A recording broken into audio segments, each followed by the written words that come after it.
Hey everybody, how you doing? It's Bruce here, Uncle Bruce here, Stock Markets with Bruce, Palm Desert, California. How you doing? Life is good here. I tell you, I kind of like it here. I've always liked it here. Welcome one, welcome all to this morning's show. We're going to follow the markets and see what's going on. I hope you're having a good day out there.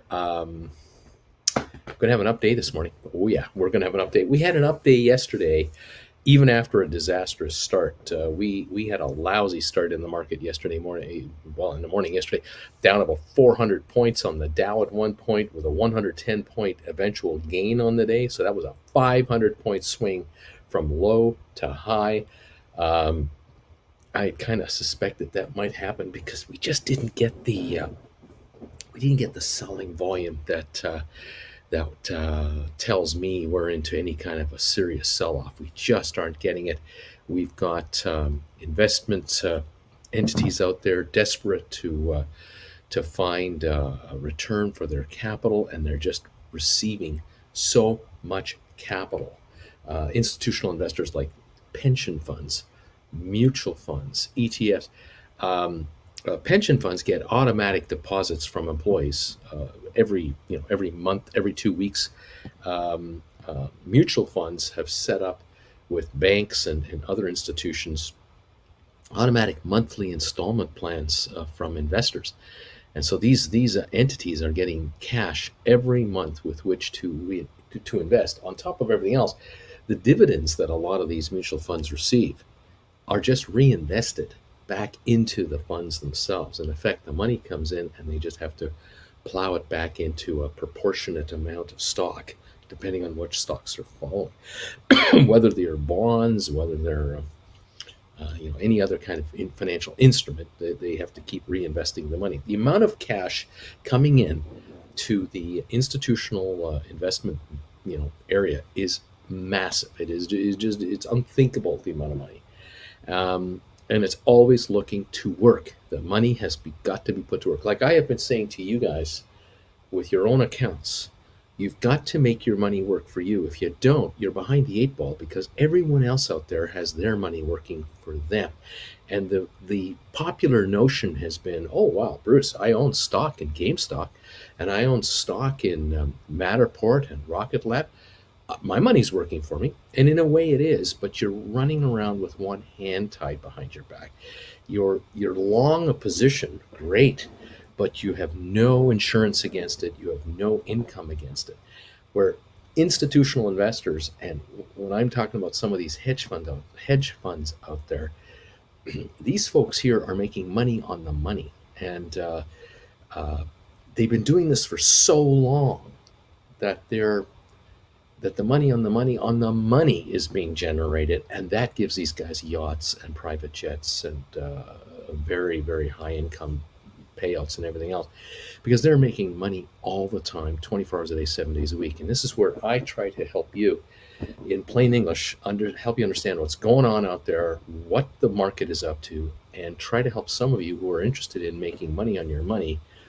You might want to consider learning how to write option contracts against stock you already have. There are so many of you out there, you are sitting on uh, shares that could be generating an income for you that could replace your husband, your wife, maybe one of the part-time jobs you have, or all of the part-time jobs you and your partner have.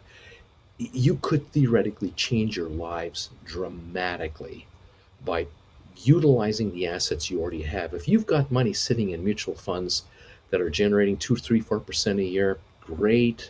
It's stress free, it's worry free, you don't have to do anything. But keep in mind, you're giving up the opportunity to make triple, quadruple that kind of return, because in effect, you've signed over your dollars to money professionals who are going to pay you the least amount of money possible, because why would they pay you more?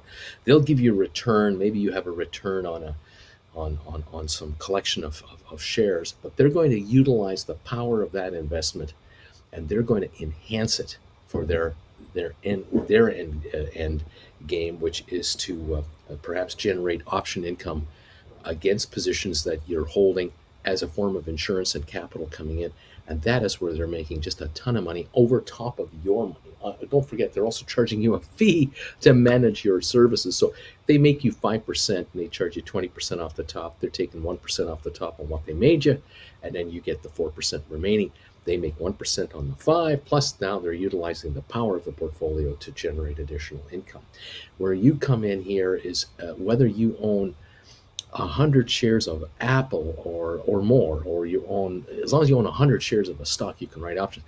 If you own 100 GameStop, AMC, you own 100 shares of Microsoft, whether you buy deep in the money call options on quality stock like Goldman Sachs, for example, you can buy a $35, $40 contract, a $45 contract. It's $4,500. You can buy as little as that. As little as that, you can acquire a one call contract on a Goldman Sachs stock that is good till maybe into mid next year, let's say. And you can now write short-term call options on Goldman Sachs against the call you've already got long-term, deep in the money. Now your $4,500 is generating revenue rather than you buying an option on Goldman, which is a great move. I love Goldman Sachs. If you watch me enough, you know I love Goldman Sachs. The stock is it's a joke compared to where it should be. It's an absolute farce of where it should be trading at. Let me take a look at last night's close here. On the fly, 388 is where it closed last night. This is a $700 stock. The stock is trading right now at 7.1 times earnings. 7.1 times earnings. Okay, just to kind of put this into perspective for those of you who don't know, Apple, the largest company in the world, the most valuable stock on the planet with respect to market cap. This is a company worth $2.3 trillion. Apple trades at 27 times earnings. Okay, they're not going out of business. They're going to make more money next year than last year. All right, Goldman is making much more money this year than last year and will make more next year than last year. Goldman is trading at 7 times earnings. So if it went to 14 times earnings, double earnings, it would trade at double the price it's trading at now. All right, it's right now $388 a share. All right, so you want to pick up, say, $340 call options or $350 call options on Goldman or $330 call options go out to next summer. You're talking $5,000 or less. This is chump change in the investment business. But with that kind of investment, you now can write short-term call options against your Goldman stock. In other words, you can offer the stock, you could offer a contract where you say, I'm going to sell a call option for, say, 2 weeks, 3 weeks at $390 a share, $395, $400 a share, just out of the money, maybe 3, 4, 5%, up to your risk level, and bring in a couple of bucks per contract. If you can bring in $2 a contract every couple of weeks on Goldman, from price depreciation as time goes by, because contracts depreciate as they get close to expiring. So if you're writing a Goldman contract with 2.5, 3 weeks to go, and you buy it back with about a week to go in that 2-week window, you are taking advantage of this depreciation, this shrinkage of value. If you can bring in $2 per contract, so you buy the long term and you write a short term, you bring in $200 every couple of weeks against a $4,000 investment, a $5,000 investment, $400 a month coming in. Between $4,000 and $5,000 at risk, you're bringing in $400. That's 8 to 10% per month on a Goldman Sachs stock. This is not highly speculative, here today, gone later today kind of company. Talking the big boys. If you're writing $400 contracts or 410s or 420s, whatever they are, and over 3 months from now, the shares reach this 410, 420 level as you continue to write contracts that slowly go higher and higher. You write a higher exercise price every couple of weeks. You might find yourself a month from now, 2 months from now, 3 months from now, with a situation where you bought your contract, the first contract, the long contract, when the stock was 388. The stock is now 418 on the open market. It's up $20 a share. All right, $398. No, it's up $30 a share. Your call option that you originally bought is also $30 a contract richer. It's now a $7,000 or $8,000 contract. It went up $30 as well because the stock went up. You're still writing contracts against your stock, but you're now writing contracts that are 440s, 450s.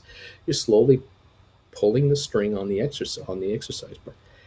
This is the advantage of being a poor man covered call writer. This is what I cover, one of the many things I cover in the lessons that I've made on my website, stockmarkerswithbruce.ca, where you take your dough and make it make you money. Now, a lot of you folks have cash accounts. You could theoretically open up a margin account and you could say, okay, I have shares in my account. I've got 20 shares of Apple and I got 13 shares of this and I got 40 shares of that. And collectively, my account is worth $20,000. But I don't have 100 shares in any one stock. I just have, a little of it. I have some ETFs and I have this and that. But the reality is your stockbroker is looking at that going, you got a $20,000 account. You can borrow 20 grand against this $20,000 account. Why don't you borrow $5,000? Buy an in-the-money call contract for Goldman Sachs for 5 grand and write short-term calls against it. In effect, you're taking your wealth, utilizing the borrowing power against it, buying this long-term call, just one, two, whatever you want, writing short-term calls against that call. And now you have a secondary income source coming in. So if you're bringing in $400 every month by borrowing $5,000 against your margin account, you're bringing in $400 a month that you weren't bringing in before. Yes, it will cost you some interest to borrow the money. Yes, you might experience some commissions with regard to writing and trading options. Yes, ain't going to be $400 a month. I'll tell you that right now. And it's a deduction. This is a deduction off the gross. You only pay taxes on your net profit.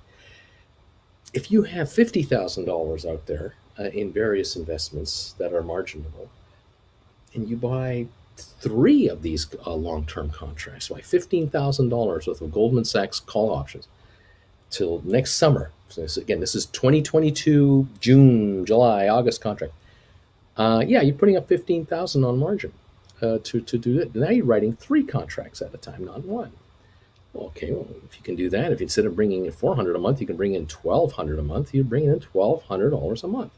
Now, does that possibly help you? That money can just stay in your account and just compound if you want.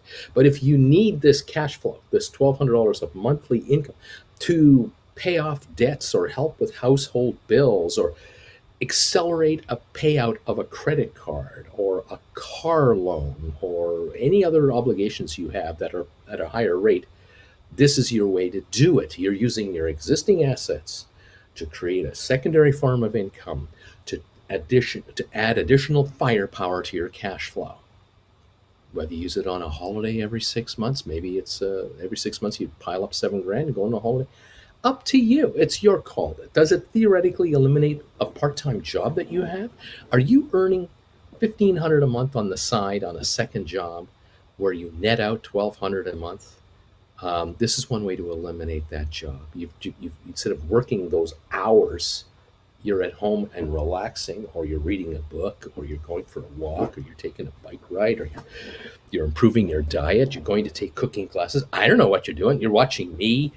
You're changing your life by changing the ability of your assets to make it work for you. Those of you who have home equity, you guys have got the tiger by the tail. Home equity lenders are dying to lend you money. Don't read these, don't fall for these headlines that say, oh, interest rates are going up, it's getting more expensive to borrow money against you. That's crap. Just shop around for a deal.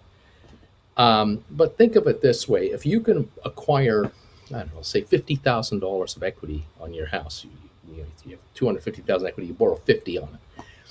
You could theoretically put $15,000 into Goldman Sachs long-term contracts and write options on that. You could take $15,000 and buy Apple deep in the money contracts and write options on that. You could take $15,000 and put it into Microsoft and write options on that. You could take whatever you want, whether it's IBM or Facebook or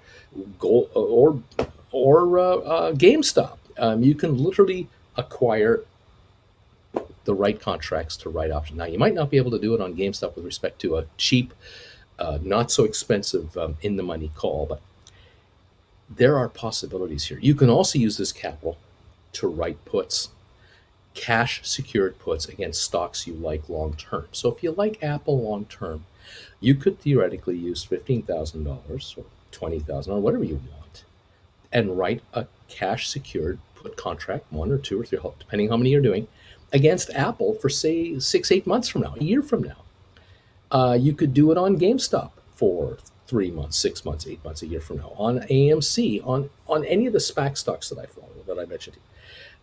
I'm just saying to you folks, there are ways for you to bring in additional income that is just it's at your feet.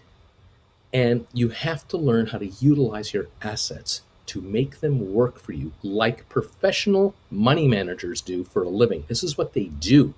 Their job is to enhance revenue from existing assets for their clientele so that they can show their clients, look, I've taken these assets you have and we are leveraging them to generate this income using conservative option writing techniques or long-term cash secured puts. Pretty conservative stuff here to enhance your revenues. Now, I, as a manager, don't worry about me. I get paid. I get paid because we're making you money.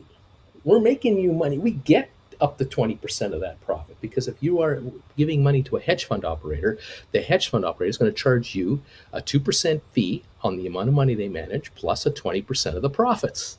And so if they're managing $100 million of assets for their clients, they're bringing in $2 million a year for fees, which covers their overheads. And then they're making 20% off the profits on that $100 million.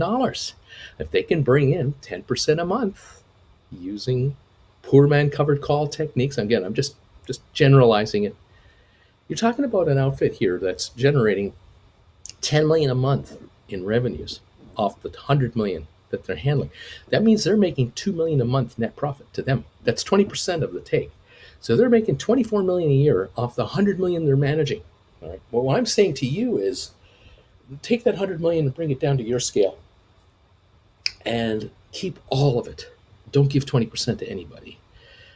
This is where you're coming from. So if you can take $50,000 and generate $5,000 a month from it, can that eliminate one of the jobs in your household? Can that eliminate perhaps your wife's full-time job and your part-time job, and you're now just working a full-time job?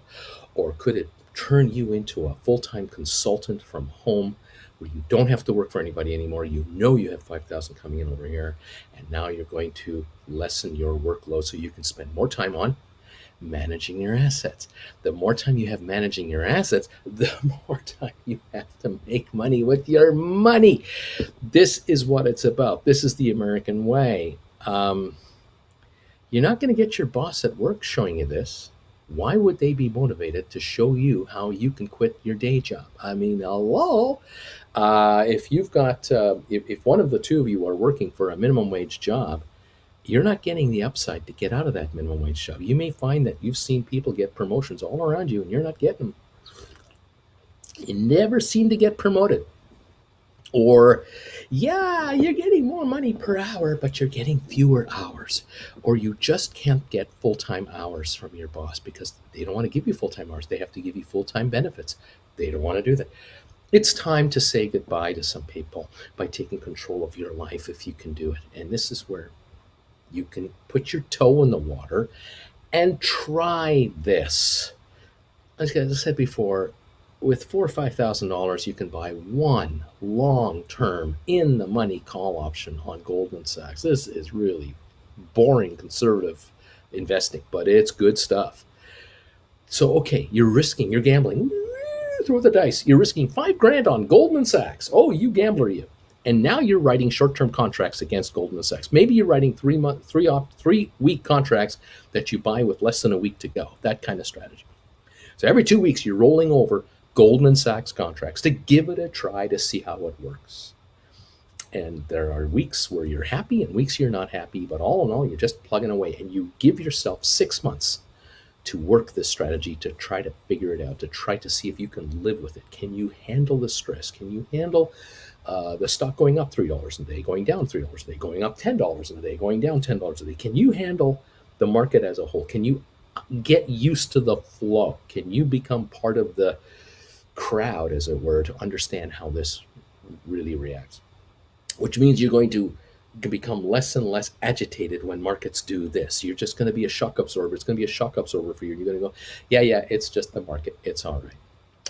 Yeah, there are times you will write a call option. You will write a call option for $4, and you were expecting it to go to $2, and it went to $3.50. It didn't go any lower, and you reluctantly bought it back, and you're swearing under your breath that you only made 50 cents profit on this option, right?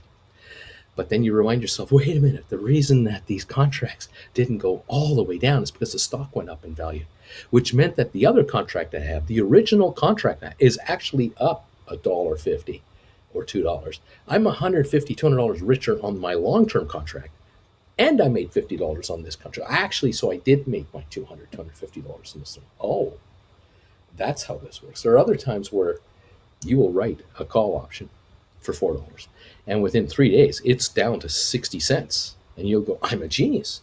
You'll buy that contract back, but then you'll go, wait a minute, I made $3.40 on this contract, but my contract over here went down $3 as well because the stock went down. And so you're going, well, I lost 300 on that, but I made 360 on this. So I am ahead, but only $60. So even when I'm wrong, even if the market's against me, I still made money. This is how hedge funds survive. This is how pension funds survive. This is how professional traders survive. Even when markets turn against them, they still break even or make money, where everyone else just loses money. Because if you just own an entity, if you own stock in Goldman and it goes $10 a share lower, you lose $10 a share. That's the end of that. Those of you who have been writing call options on GameStop, you know what I'm talking about. You know how GameStop can move on you, can go down on you. Even if Goldman Sachs shares go up and the $4 contract you sold goes to $8 because the market went up. The good news is that your long-term call went up dramatically because the stock went up. The bad news is your short-term call went up because the stock went up dramatically. But I got good news for you. You're going to do a rollover. We talk about this all the time here, and I do this in my lessons. They're available for you to check out at your leisure. A rollover, where you buy back the contract for $8 and you roll into a new one. You write another one further out for even a higher premium. And therefore, you're increasing the exercise price, bringing in more cash, and earning a capital gain on the entire position, including the option you originally bought for $5,000. It's now worth $6,000. There's ways to make money on top of the money. You have to learn how this works. It's up to you if you want to do it. You want to watch me for my entertainment? I love you. I love you. We have a lot of fun here, and I love to have a lot of fun with you guys, because otherwise I'd go crazy sitting here in a monotonous world. But the other thing you have to think about is you got to take control of your lives and say, enough's enough. I have worked so hard for so many others, and I've made a lot of people a lot of money, which is okay. That's the deal. You go to work, they pay you. This is how this works. But you also have this up here. You have this, and you have now built something. You have some assets. It's time to get your assets going. Get them working for you, and they're up. You have no idea. You could be self-employed within 3 months. Within 30 days, you'll be able to quit your day job, because you can make more money with your money than you can possibly ever make in your salaried job. A lot of you don't get it, and you don't have the confidence in yourself to do it. And I get it. It's totally all right. There's nothing wrong with that. But educating yourself is step number one. You've got to figure out where and how this can work for you. I don't have the answers to every question you've got. It's obvious. I hold one-on-one sessions with you folks anytime you want. You want to have me for an hour, one-on-one, to go over your life, to go over your career situation, to go over your exact situation with your family, and your mom and dad are getting older, and you got the kids, and I'm here for you. If you want to do a one-on-one consultations, I do them Saturdays and Sundays. I do the consultations Saturdays and Sundays in the morning. More than happy to book to schedule them. It'll cost you $400 an hour, but you'll get your money back in 10 minutes once you figure out how much knowledge we can share with each other. You'll figure that out very quickly. Otherwise, you can take it even slower and say, you know what, I'm going to go to Bruce's website, stockmarketswithbruce.ca. The site is down below in the description. It's the Canadian website that I have. And you can look up the 10 different lessons that I put together. Watch one, then number two, and then number three. Watch one lesson a week, one lesson every 3 or 4 days. You take your time. You can rewatch them all you want. They're 2 hours long each. They'll cost you $100 a pop. It's a good investment. It's an investment in you. And figure out some of the basics of market psychology, how the market works, how options work, how to write options, how to do rollovers, spreads, everything. And you'll figure out very quickly, there's so much in there, I don't need to learn all this stuff. I just need to zero in on what it is I want to do. I'm going to work with Bruce in this little box here. I want to write call options. I like this idea about the poor man covered call option strategy he was talking about. Then there you have it. It's available for you. Go with it. You watch a lesson or two or three, and then you decide, now I want to talk to him. I want to talk to him one-on-one now. I've watched 3 or 4 of his lessons, or I've watched all 10 of his lessons. Now I want to talk to him about what my situation is. I'm sitting on $300,000 of everything: equity in the house, 401k, cash over here. I have stock options through work. I inherited something. I've got this. I've got that. We're selling that. We're selling our second house. Who knows what your situation is? It's endless. And you might be asking for a relative. You might be asking for a mom and dad. You might be asking for guidance on, I'm the oldest child. I'm one of 4 kids, and I've been designated the one to help them with this, and I know quite what to do it. This is where a one-on-one comes in. So if you'd like to do that, send me a private email. Say, Bruce, I'd like to have a one-on-one with you. When can we get together? I understand that you're available Saturdays and Sundays. Could you do something with me 10 o'clock Eastern time, or 11, or this time for me would be anywhere between blah, blah, blah, and blah, blah, blah. I'll see what I can do. We'll go back and forth, and we'll figure out a timing. We'll get you locked into an appointment, and then away we go. Okay? All right. Thank you for tolerating that. Like I say, the future's in your hands. These markets, this last week and a half has basically been an option writer's gold mine. These markets are up and down and up and down, and you can write call contracts, buy them back, write call contracts, buy them back, write put contracts, buy them back. We've had all kinds of stuff going on. Some stocks are working for us very well, some are not. That's the market, and that's where diversification comes in.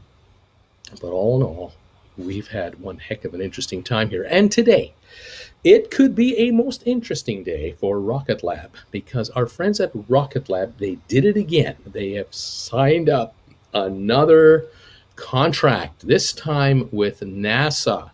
These guys at Rocket Lab are the real deal. And I keep coming back to how space stocks are really in vogue. Here's a couple of pictures for you. This is Rocket Lab's, one of the factories they have is an assembly place. I think this might have to do with New Zealand. I'm not exactly sure, but wherever this is located, U.S. But here you can see rockets in various areas of development. This company can crank out one rocket every 20 days. Every 20 days. They even have William Shatner come in, and Mr. Captain Kirk signed, put his autograph on a couple of rockets. This is pretty cool stuff. This is the satellite we're talking about here. They are launching for NASA these gigantic satellites that are basically known as sail satellites. They put out these giant, they look like giant sails basically, but I guess what they do is they capture the energy from the sun, the photons or whatever it is, and it propels this spacecraft into deep space. It's a free ride. It's like going with the wind. It's like space wind. Rocket Lab is going to launch for NASA this satellite and many more. They've already got clients here. Every one of these patches you see here is different stages of this rocket's success, and the different entities that they've done this for. I mean, they're the real deal. These guys have launched a ton of rockets already and have got contracts and contracts and contracts and contracts to do a bunch more. Spire Global, by the way, they manage the satellites once they're up there. And so Rocket Lab gets them up there, and then Spire is a manager of satellites that orbit Earth all the time. Rocket Lab's specialty has been to launch low Earth satellites. Now they're signing contracts for Mars missions and further deep into space missions. These guys are branching out. They're not just one kind of satellite launcher only. They're branching out and they're scoring contracts with government entities. This is big stuff. You want to be qualified to go for a contract with NASA? Can you imagine the due diligence that NASA goes through for your company to even be considered for them to accept the bid from you? This company is the real deal. Rocket Lab. We're at 1505 right now in the pre-market. We've been jumping around between 1490 and 1530 all morning. Yesterday evening, this announcement came out after the market, which I find so frustrating. I wish they would do it during the day. I wish they would just halt their stock and announce it in the middle of the market and then recall their shares for listing. And we just have a field day here, but they don't do that. After hours yesterday, the stock traded over 2 million shares, from what I understand. I think they were in the 16s for a while. Here we are at 1505. We've had 230,000 trades so far in the morning. We have 28 minutes to go on your Rocket Lab. I know a bunch of you out there have written put contracts against your Rocket Lab. You wrote, I believe it's January 20 put contracts. And you did that when the shares were in this 15, 16 neighborhood, if I recall. You were bringing in about $9 per premium. At the moment, at $15 odd a share, of course, the puts are only worth $5 in book value plus time value. And of course, as each week goes by, that $4 of time value will shrink out. Just at $15 a share, your puts will only be worth $5 each. You're already going to be up in $4 a contract because you sold them for about $9-ish or so. But if these shares want to go to $16 or $17 the next 2 or 3 days, or even this afternoon, your puts are only worth $3-4 book value, if that, and the rest is premium. They're not going to be trading at $9 anymore. So you're going to be up a few bucks today. You could be up substantially more, though, because I have a feeling that I know for a fact Rocket Lab does not just have this in mind, what we're talking about here. They have got contracts under discussion, I am sure dozens of them, with agencies around the world, private and public. They are going to be launching a whole lot more satellites, and this stock is destined to break 20 and go much beyond that. So those calls that you wrote could be worthless between now and January, which would be great because some of you are going to score a $9 a share net return on an investment of something like $2,000. You put up $2,000 to be able to write a put contract for $900, and you don't have to buy it back because it'll be worthless. Not bad, 45% return on your money on a small company like this. Lovely. Of course, if they go down to $1 or $2, you might buy them back and then rewrite brand new put contracts. Maybe you'll write 25s for next April and bring in another 6, 8, 10, whatever dollars per contract. Nice money. Rocket Lab looking great. Those of you who are long options, you're going to have a good day today. Sofi this morning is also higher. 1694 is the latest pricing I'm showing on Sofi right now. Volume of 321,000 in the pre-market. More all kinds of chat. There's a lot of chat going on Sofi. There's good, there's bad, there's in between, and there's opinions, and there's analysts, and there's projections, and on it goes. It's just all over the map. The bottom line is a lot of talk on Sofi is going on because there's a lot of good stuff to talk about with regard to Sofi. That is, at the end of it all, that's what it comes down to. There is so much good stuff happening in Sofi, way more good than bad. These shares are being nibbled up, and there are analysts are coming out with minimum price predictions of 25 and more per share short term. They're not talking a year from now or 2 years from now. They're talking months from now. 25 a share is their target price. I'm saying weeks from now it could happen, but that's up to the market. 16.96 is the price right now in the pre-market. We're just about to tickle $17 a share. You gotta love this. Sofi is slowly but surely building some momentum. Now, the only negative news out there, and this has been floating around, apparently this is not This is not new breaking news. It's been around a while, but they've had there's a potential snag being talked about. But I don't know if this has got any legs to it. But the gentleman was either the CEO or a director at one time of the Golden Pacific Bank, the bank they're trying to buy to get that bank charter. And he's been putting up a squawk about trying to get, in his mind, a fair price for the shares he owns.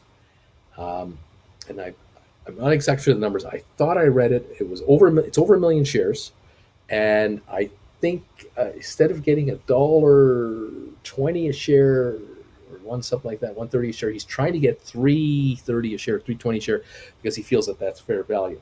He's opposed to the deal, and no matter what, he doesn't want the deal to go through. But nonetheless, if it goes through, he wants to be paid what he feels the stock should really be paid, what it's really worth to him. Um, there's an issue going on here where a financial entity had made an investment into SoFi years ago, back in like 2013. East Coast based hedge fund had made a serious investment in the bank back in 13. This is 8 years ago. They acquired a whack of stock, which I believe were preferred shares. And the preferred shares seem to have a conversion right attached to them. Not unusual. The entity chose to convert their stock into common stock. And by doing so, they went from a non-voting preferred position to a fully voting common position. But they had to give up their preferred share status to become just common shareholders of the bank, which they did. I suspect that the fund has individuals on the board of directors of the bank. I suspect. I would if I were doing this deal. Uh, the bank got approached by SoFi for a takeover. They negotiated a deal. They came to a price. The board of directors at the bank had a meeting, probably several, looking over this entire proposal. They eventually agreed to a takeover, and they voted. They had the shareholders vote on the deal, and a majority of the shareholders of the common shares agreed to the takeover. This individual, however, was not part of that. He did not agree to this takeover, but he didn't have the votes to stop it. But he is contending. His contention is through a lawsuit, I believe, that he's trying to stop the deal on the premise that the conversion of preferred shares to common shares was illegal. It was not allowed, and so with that out of the way, only a minority of shareholders voted for the deal, not a majority, and he feels the entire vote is bogus, and this deal should be nixed. Now, coming back to it all, I guess I just get the impression that this individual would really rather. He believes that his shares were undervalued on this deal. He believes that the final price agreed to by both parties was way too low and wants a higher price because he's not on the inside, he's now on the outside. He used to be part of the bank, he used to be involved as an insider. He long ago left. He is now, I believe he is a lawyer working for a law firm that has been a thorn in the side of the bank ever since he left. And so there's this animosity here. Again, it's drama, happens all the time. There's nothing illegal about this. It's just people not getting along. One party having one opinion, one party having another, and then there's the law in the middle. And so there's some kind of a thing filed back in September to block this thing, delay this thing, regurgitate the thing, whatever it is. And no one is talking on the SoFi side and on the bank side to the public. No one's talking to the public. And that makes sense because SoFi cannot speak about this deal while it's all pending. Their lawyers are handling it. For the bank, their lawyers are handling it. The SEC, they're handling it through their side of things. And so, where does this go? How does it go? Does it go any further? Will a judge throw it out the door? Will it be appealed? Will it have any legs? Will there be a hearing on it? Your guess is as good as mine. I can't tell you this. I can only tell you what I am reading and what I'm seeing, and I'm reading between the lines, and I'm kind of going, But something tells me that if a court looks at the documents and says, "This is bogus. Forget about it. We're not stopping this. This cannot stop. This deal will not stop. Everything was done according to corporate law, according to the minutes of the company or its bylaws, its rules, the bank. This deal can proceed." Then the plaintiff will have to take it to an appeal level, which is possibly millions more in fees. But being a lawyer, the individual might go, "I only charge myself." I don't know. I don't know where this can go. I don't know how far this can go. I don't know how long this can go. I don't know where this ends up. But welcome to America, the most litigated country in the world, where Americans have the propensity to shoot themselves in the foot, just like Canadians. We have ways of stopping deals left, right, and center by just suing ourselves into oblivion. Again, I don't know if this deal is a dead deal, delayed deal, or makes no difference whatsoever. I can't tell you. I'm just telling you what I'm hearing and what I'm getting, receiving from some of my viewers. Some of these articles are coming out there. That's what I know. It's not hurting the stock today. 16.90 on Sofi, up 28 cents in the pre-market on 684,000 shares. The momentum is on the side of Sofi. Sofi is a growing entity, period. It is a huge, fast-growing entity. Today, I believe Squarespace got a very positive write-up.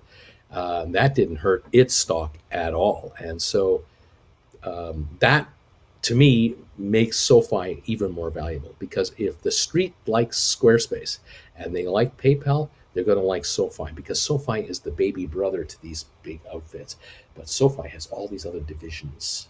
And so there's much, much more upside. So any dispute between one shareholder at the bank and other shareholders at the bank, because it's a bank issue, it's not a SoFi issue, it's a bank within the bank issue, that has nothing to do with SoFi's overall game plan for what they're all about. They will eventually acquire this bank. They will get the bank charter. This is, to me, just a matter of course. They just did finish their $1.1 billion financing for 0% interest on this loan, this long-term 5-year deal they just made. SoFi is sitting on a mountain of money for zero interest, and they're issuing stock for that money between $24 and $32 a share at their discretion. It's SoFi's call if and when they do that, subject to certain caveats. So, yeah, I like this stock a lot. I know you do too. Anyway, there's the latest on SoFi. Some of the news coming out. AMC this morning up 21 cents. 23andMe at the moment looks like it's got a gain of about 12 cents to $8.12 a share. We have ATIP this morning, not showing any pre-market trading that I can see. Let me take a look at anybody else. GameStop right now, I'm showing at $172.39, up $1.32. Happy to see that. Smart Rent, not sure if we have any trading going on Smart Rent pre-market. Spire, pre-market, 621 right at this second in time. I've seen it at 6:35 this morning, but there's only 12,000 pre-market. There's no trading. But keep this in mind, kids.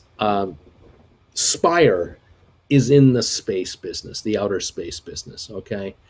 The outer space business is being adored by analysts. Analysts are loving outer space companies. Anything to do with outer space, satellite launching and everything else, you're in. You're in the favored list. This company is absolutely a long-term player in the outer space business, because it takes minutes to launch a satellite. Once you hit the ignition switch, minutes later you have a satellite in orbit.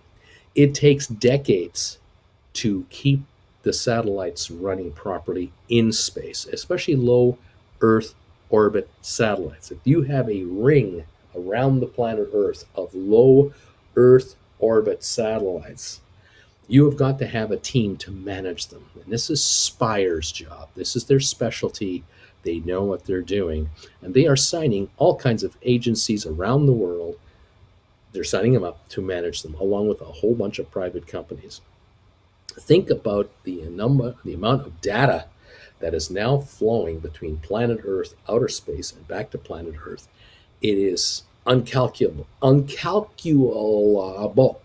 But Spire now is working their magic to have satellites communicate with satellites, to have, in effect, a cloud computing network in orbit without referring to ground, having to send any info to the ground. This is another dimension of space that is just now becoming obvious to the layman on the street.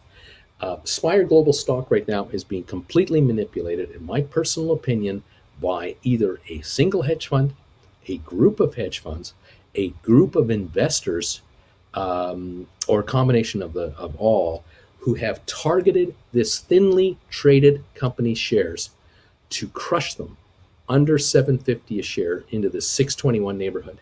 Because in my opinion, again, my opinion, I believe there have been entities out there who have written a ton of call contracts, 750s all the way up to $20 a share, that expire on the 15th of October. That's 8 days from now, not tomorrow, but a week tomorrow. And these individuals, groups, organizations, whoever they are, have got to keep this stock under 750 a share to cash in on that investment that they've made. They have made a major gamble to crush the stock from the $14, $19 neighborhood down to $6. At the end of the day, the stock will not stay here. Eventually, sooner or later, the shares will return back to the $14, $20 neighborhood and could go even higher. As brokerage firms have guesstimated this stock, they've called this stock a $22 stock and higher. Sooner or later, this will pop again because these individuals will either score dramatically and then walk away with all their winnings.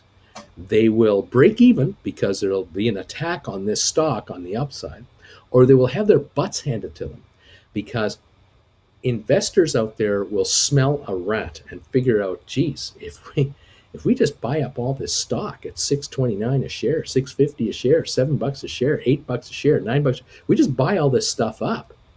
These guys have to turn around and buy it on top of us to get out from underneath their short position. Because right now they're sitting pretty. They're pretty happy right now with this stock down here. But if this stock were to go to 10, these guys would be out hundreds of millions of dollars because they have leveraged themselves to the nth degree to crush this market.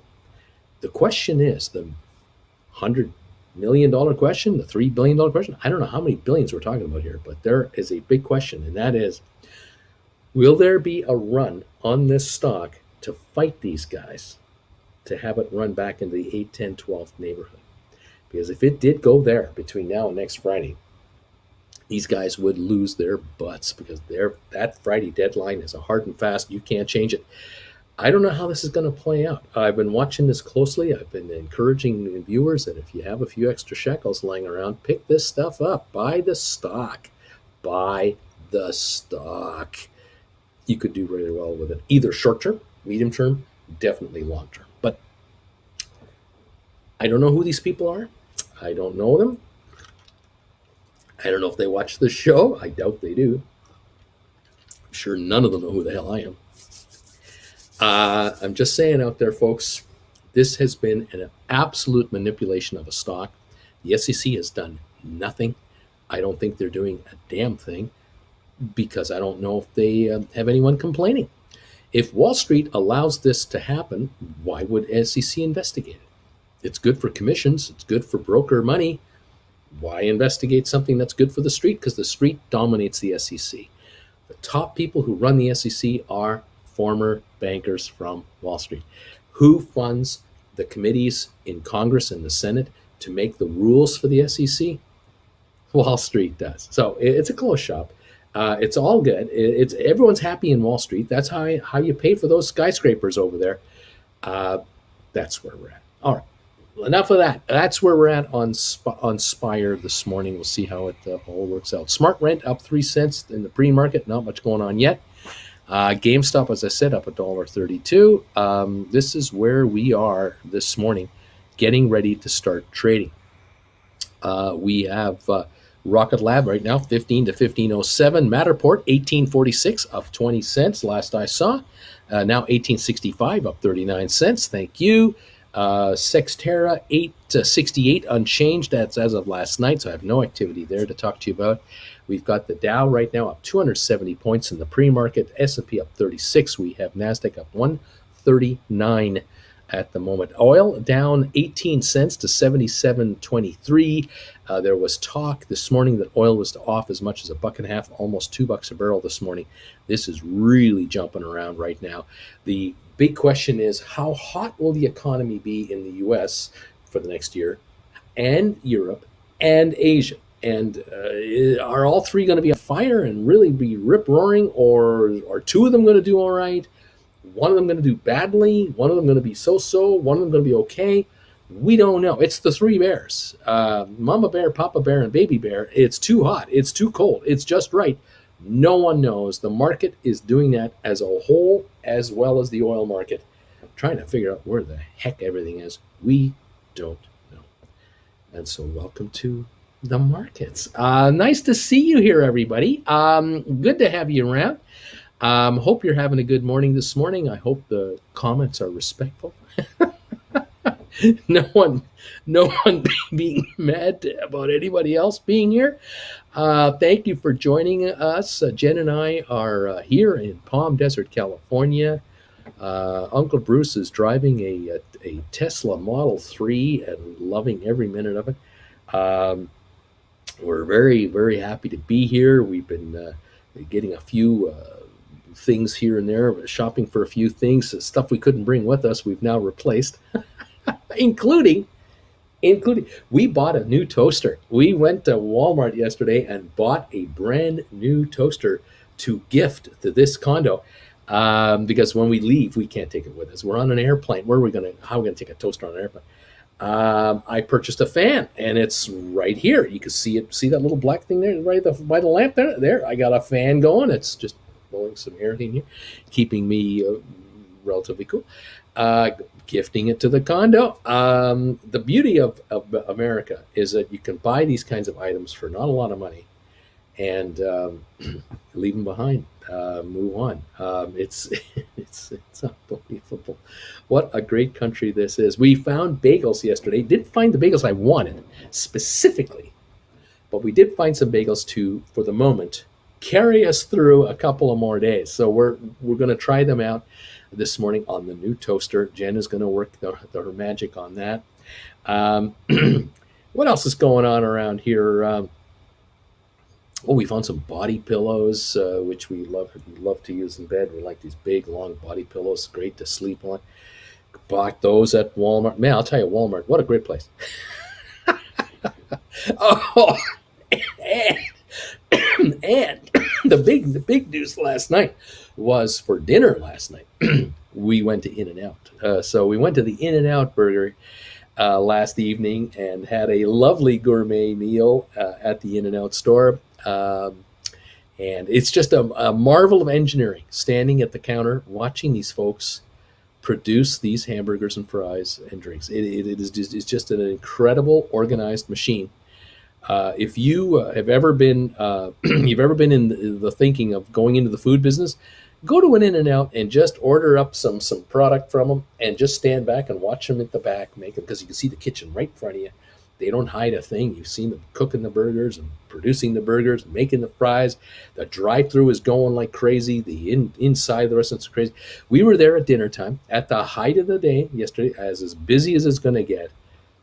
And it's a marvel of engineering how they do it. It is truly inspiring.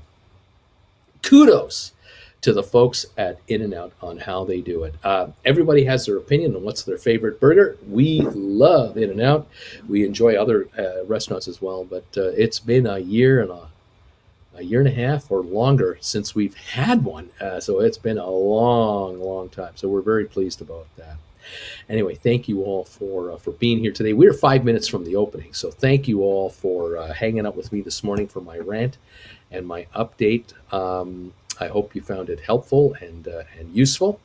We're going to try to get this market open. Hopefully, we're going to have a nice big fat surge today and go running up big time to the moon on all of our stocks.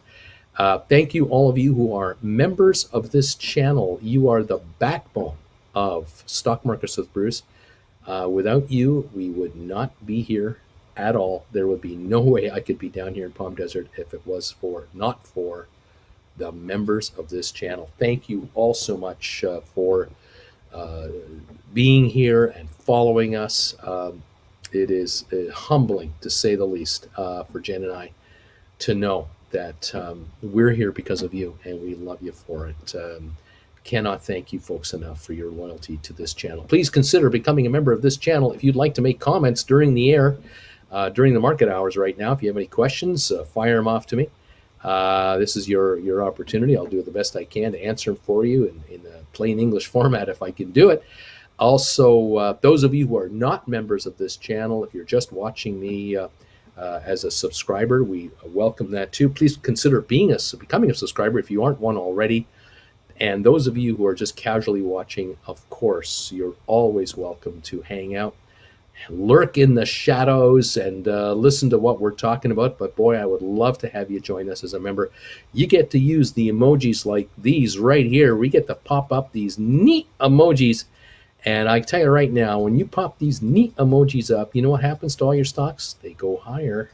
It's just what it is. The power of the knee. You cannot argue with the power of the knee. Go and talk to Monty Python about it. It made their career. It makes the markets go higher. I don't know how, why, whatever. It just does. And you want to get richer? Pop up some neat emojis. And you really want to get rich? Become a member of this channel. Hit the knee emojis and help yourself. How's that for a BS line right there? That's your buddy Bruce. Thank you, everybody, for being here. We love you. 15:25 on Rocket Lab with 3 minutes to go before the opening. And there's a surge coming into this market right now on Rocket Lab.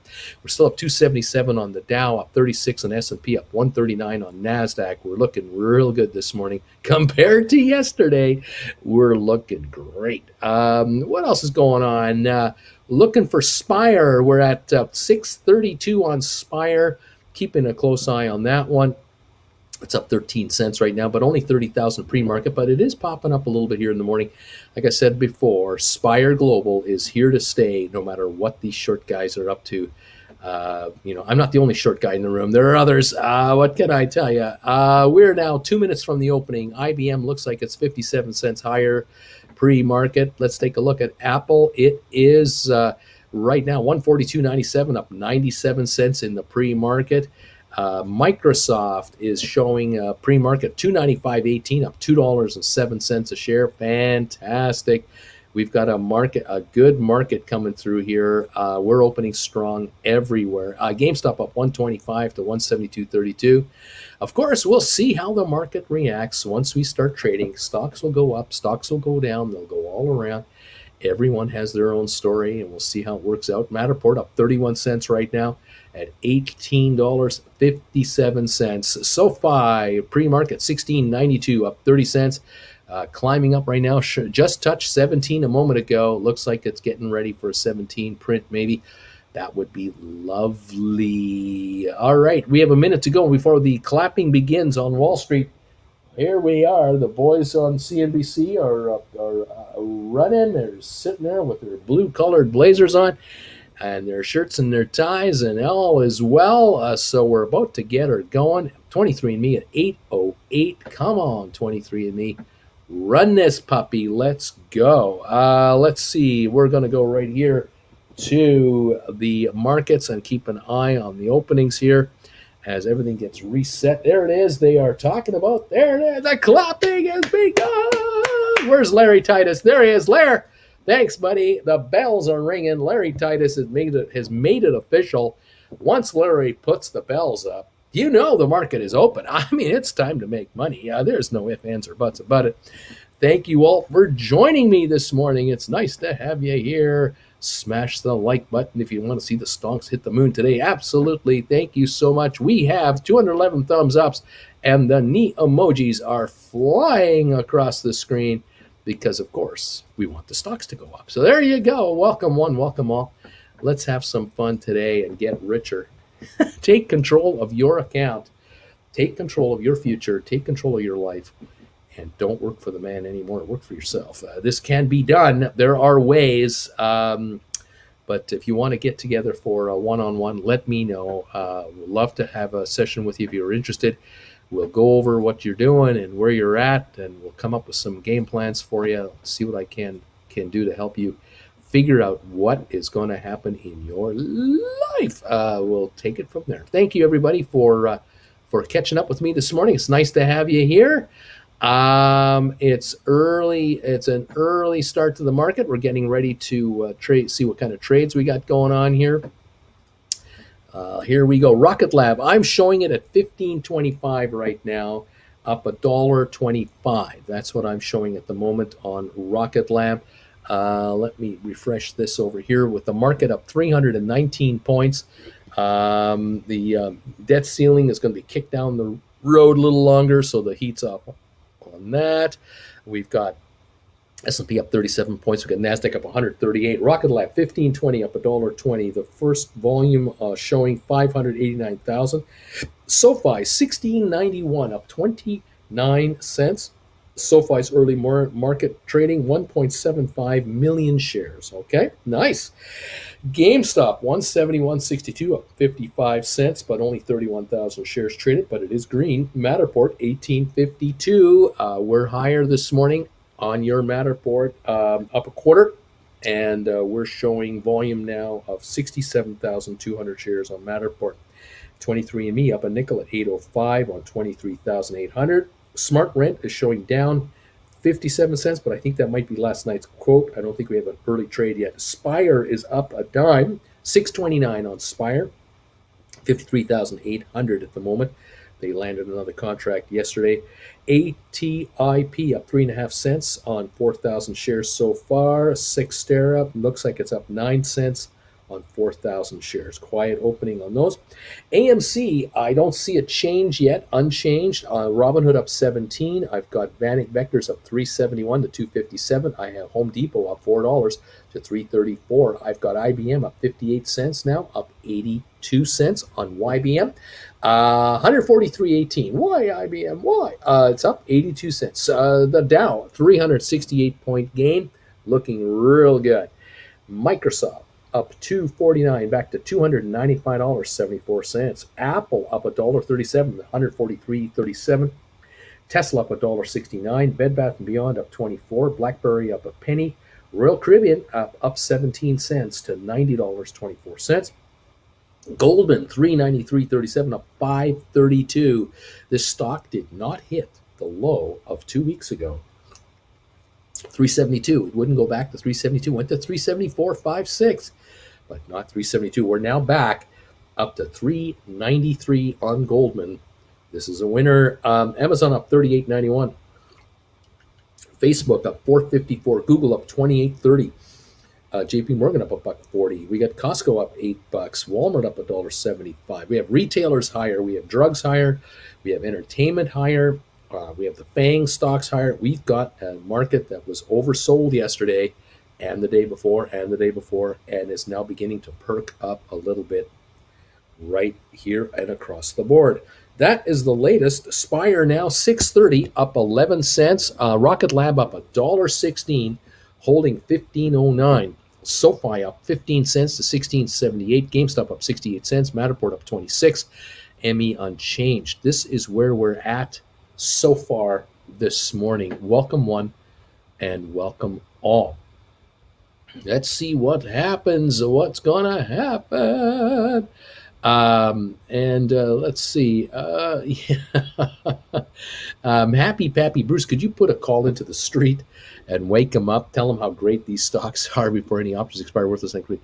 Well, the street. They have. They cover the big boys, and they sometimes cover us, but not necessarily. But it would be nice. We'll see what happens. I'd love to see a pop on all of these stocks. That would be just fine by me. Anyway, there you have it.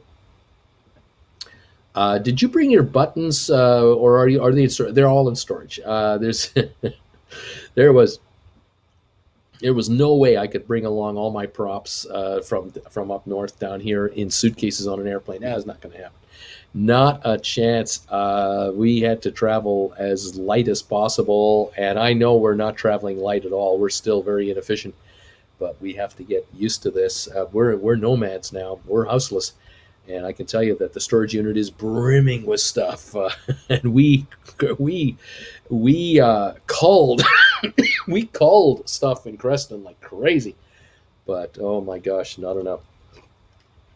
But that is the way it goes sometimes. What's happening? Okay, good. SoFi recovering a 1686. Here it is. Well, James, you might be right. You might be right. I don't know. SoFi hits 17, gets slammed back now. We'll have to see if it breaks through. You never know. When SoFi breaks, there will be no warning. It'll just do it. And Rocket Lab, if it wants to go to 18, $20, it'll just do it. There'll be no ramp up. You won't be prepped. You won't be given a heads up. You'll just be watching me, and all of a sudden you're going, wait a minute, my SoFi is at $20 a share. What happened? You'll all ask me, what happened? Because it's not going to wait for you.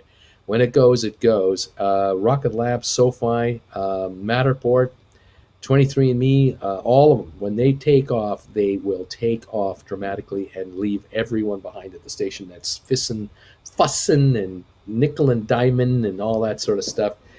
Sometimes you just can't play around with some of these transactions. You have to just make your moves. But that is for another day. Right now, we're up 378 on the Dow. We're up 47 points on S&P. We're up 168 on NASDAQ. We're down 51 cents on the price of oil at 76.92 a barrel. That's where we are right now.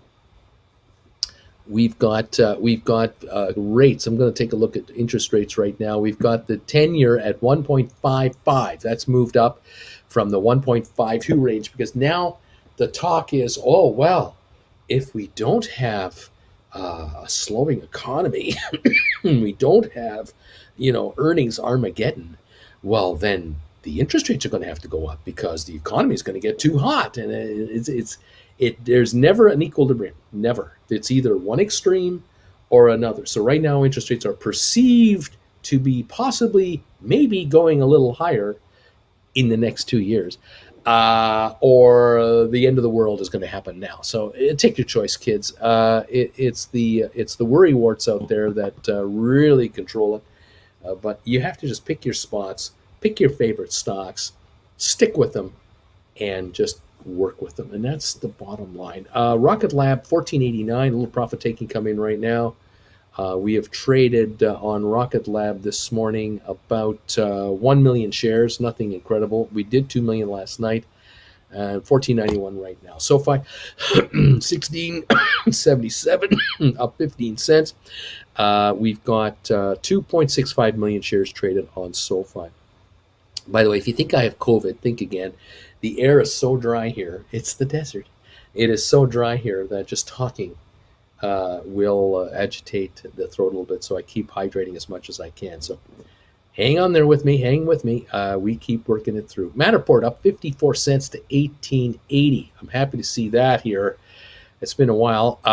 Good to see it pop up a little bit. The last week or so, we've been in this range as low as the 1750s, 60 ranges. A couple of weeks ago, like around the, what would this be? Just around September 23rd, we were at 23.54. So we've come back a ways in 2 weeks, and we're now coming on here to 1870. So yay, Matterport, keep it coming. Love to have you back. $7.93 on 23andMe, down 7 cents. Frustrating morning. Smart Rent is now showing $12.57. I'm not sure if we're even trading. I'm guessing we are, but I can't get a chart to verify. So we'll keep an eye on that. Spire, $6.22, up 3 cents. ATIP up 4 cents to $3.56. Xterra up 8 cents to $8.76. That's where we're at right now. All right. Let's see what else is going on. Sorry, Bruce, I played $16.50 SoFi weekly calls on yesterday's dip. Most of these are being manipulated by the hedgies. Get a humidifier. Get everything, Bruce. Get everything. Now, Uncle Bruce and chat, riddle me this. How does the best team in baseball and the second best team in baseball meet in the NLDS? This is ridiculous. How is there no receding? Unbelievable. These are questions that are going to a higher power. Bruce, when you cough, I don't think of it. I like to think you just doing a bong rip. Okay. Well, Vash, yeah, you're entitled to your thoughts. What can I say? Rocket Lab, we're back over 15 now, 15.11, up $1.11 right now. Sofi 16.82, up 20 cents. We've got GameStop up 230 to 173.37. Matterport up 69 cents, 18 now 63, up 18.89. That's coming up to 19 again. 23andMe down 7, Smart Rent at 12.57. Looks like it's down 57 cents. Spire up a nickel, ATIP up 6 cents, and Sexterra up 8 cents. AMC up 71 cents. It's now gone positive. We have Robinhood down 8 cents. Vanek Vector's up 4.47 now. Home Depot up $6. IBM up 70 cents. That was up 3.82. The S&P up 47. NASDAQ up 168. Very good morning. Microsoft up 165. Apple up $1.43, a full percentage point. Tesla up $4. Bed Bath Beyond up 43 cents to $14.85. BlackBerry up 9 cents to $9.45. Royal Caribbean now down a quarter, 89.82. So Royal Caribbean under 90, down a quarter on the morning. All right, there it is. Let's see what's going on. He is in California, says Clay. So Vash is probably not wrong. Evan Thumbs hit the like thumbs. Thank you, guys. We have thumbs ups right now, 255 thumbs. I want to say thank you with a bunch of neat emojis for these thumbs ups. I really appreciate it. Keep them coming in, folks. Thank you so much. Another day in paradise is where we're at right now. See how this market wants to work for us. We're ready to roll. We got Goldman up $7 a share, $3.95, looking good. We have Amazon up 44, Facebook up 3, Google up 38. So the fangs are all higher and looking very strong. 15.17 on Rocket Lab now. The high of the day was 15.48 right on the opening. We're now climbing here from the low of the day, which was 14.65. So this is a nice little bounce back, a 55-cent bounce back from the low of the day just a few minutes ago to 15.20 a share. SoFi 16.68, up 6 cents. GameStop up 1.95. Matterport up 63 to 18.89. There you have it. There's the markets this morning. At the moment, let's see what's going on. Will we have a big fat rebound today? A continued rebound from that nice close we had yesterday. Remember, we were down over 450 points at one point yesterday. We're now up 368 this morning, plus the 110 we gained yesterday. So we went up 500 yesterday, plus another 3 whatever. We're over 850 to 900 points higher now than about 24 hours ago. This is a big turnaround on the Dow Jones Industrials. Again, telling me and confirming to me there is so much cash coming into this market. It is desperate for a place to go. It is looking for the right deals at the right time. And the way the economy is resiliently hanging around here without this COVID, like with COVID doing what it's doing, the economy keeps on going. And there is just no stopping some of these companies making money. It's just the way it is. And the demand situation is over $17 trillion in people's bank accounts waiting to get out there to go be spent. This economy is sitting on an incredible time bomb of money, of earnings power. It's dramatic. For governments, it'll be fantastic with respect to taxable income. Governments are going to generate all kinds of tax income from this pent-up demand that is coming through. Don't think that governments are going to be cash poor. They're going to be doing just fine from sales taxes because of increased activity, and net earnings, income taxes, and everything else from profits from companies and individuals. The U.S. economy is on a roll, and it's going to reflect it on all levels. 15.17, Rocket Lab up $1.17. SoFi now up 18 cents to 16.80. We got GameStop 172.70, Matterport up 70 cents now, 18.96. Check that. Matterport just broke 1904, up 78 cents. Matterport now at 1904.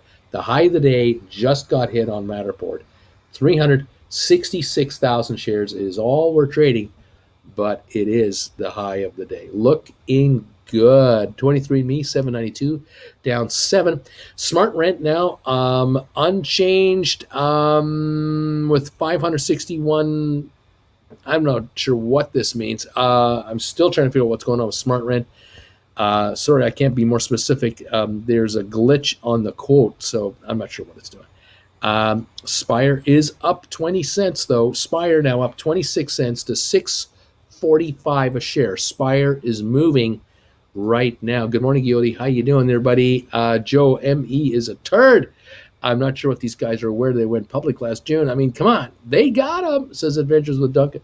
643 up 24 cents on Spire on 166,000 shares. Spire is moving on very little volume right now. 643 on your Spire shares. ATIP up a nickel. Sextera up 9. We're going to watch this Spire closely and the Rocket Lab for sure. Rocket Lab 1513 up $100, $1.13. The Dow up 354, S&P up 45, Nasdaq up 168. All right, there it is. This is good stuff. Interesting. Rocket Lab keeps signing up contracts. Spire keeps signing up contracts with government agencies, left, right, center. These two stocks, in my opinion, are grossly undervalued. Spire, the real grossly undervalued, 644 up a quarter. It's going to be interesting to see how long Spire can be held down before it breaks back up, and whether or not these shorters are going to get their butts handed to them or not. This should be most interesting. We got Smart Rent now trading officially, I think, at $12.55, down 2 cents. Fair enough. 23andMe still down 14 cents. Matterport $18.99, hanging around $19 right now. GameStop up $1.20. Sofi $16.84, up 22. Rocket Lab $15.13, up $1.13 a share right at this moment. Dow Incorporated, the chemical company, Home Depot are leading the Dow higher today. Home Depot definitely having a good day here. It is right now up 554. Vanek Vector's up $4. IBM up 18 cents. Microsoft up $1.30. Apple up $1.30. Tesla up $3.41 a share. Other big stocks to watch: Goldman Sachs up $6. Amazon up 43. Facebook up $4. Google up $40 a share. Big moves on FANG stocks today, helping contribute everywhere to a higher market right now. Spire, $6.61, up 42 cents. Your Spire is moving, kids. Hang on. Tio, you haven't whispered in a while since the slow movement. How about writing a put on Matterport? Strike 1750, expire in January for about a $250 premium. Matterport, writing a 1750 contract for January, which means you're willing to pay $15 a share for your Matterport. Yeah, that's pretty cool. Putting up 1750 to bring in $250, nothing wrong with that. Not a bad deal. I think it's a good deal. I don't think it's a bad deal at all. There you go. Which one of y'all buying 620 Goldman Sachs calls for March? 21 open interest.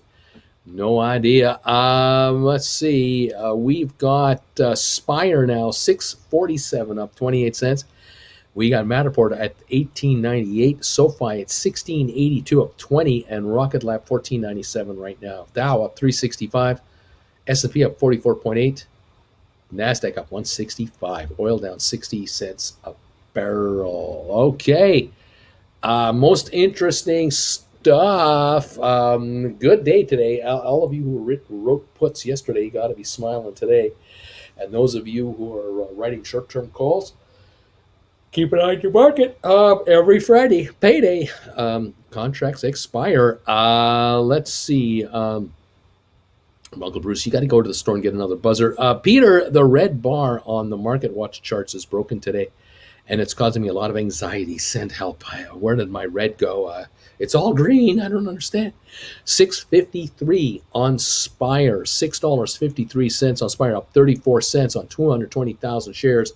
The high 661. It is definitely climbing today. The question is by how much? I think yesterday the shares were possibly off by more than 10%. It's possible that Spire shares are unshortable with market sell orders. That might be in effect there. Nicholas, Joe, and Emmy, especially at drug company now, it's down until the news hits, then it jumps. Autumn, Sofi is showing a bank president on their website.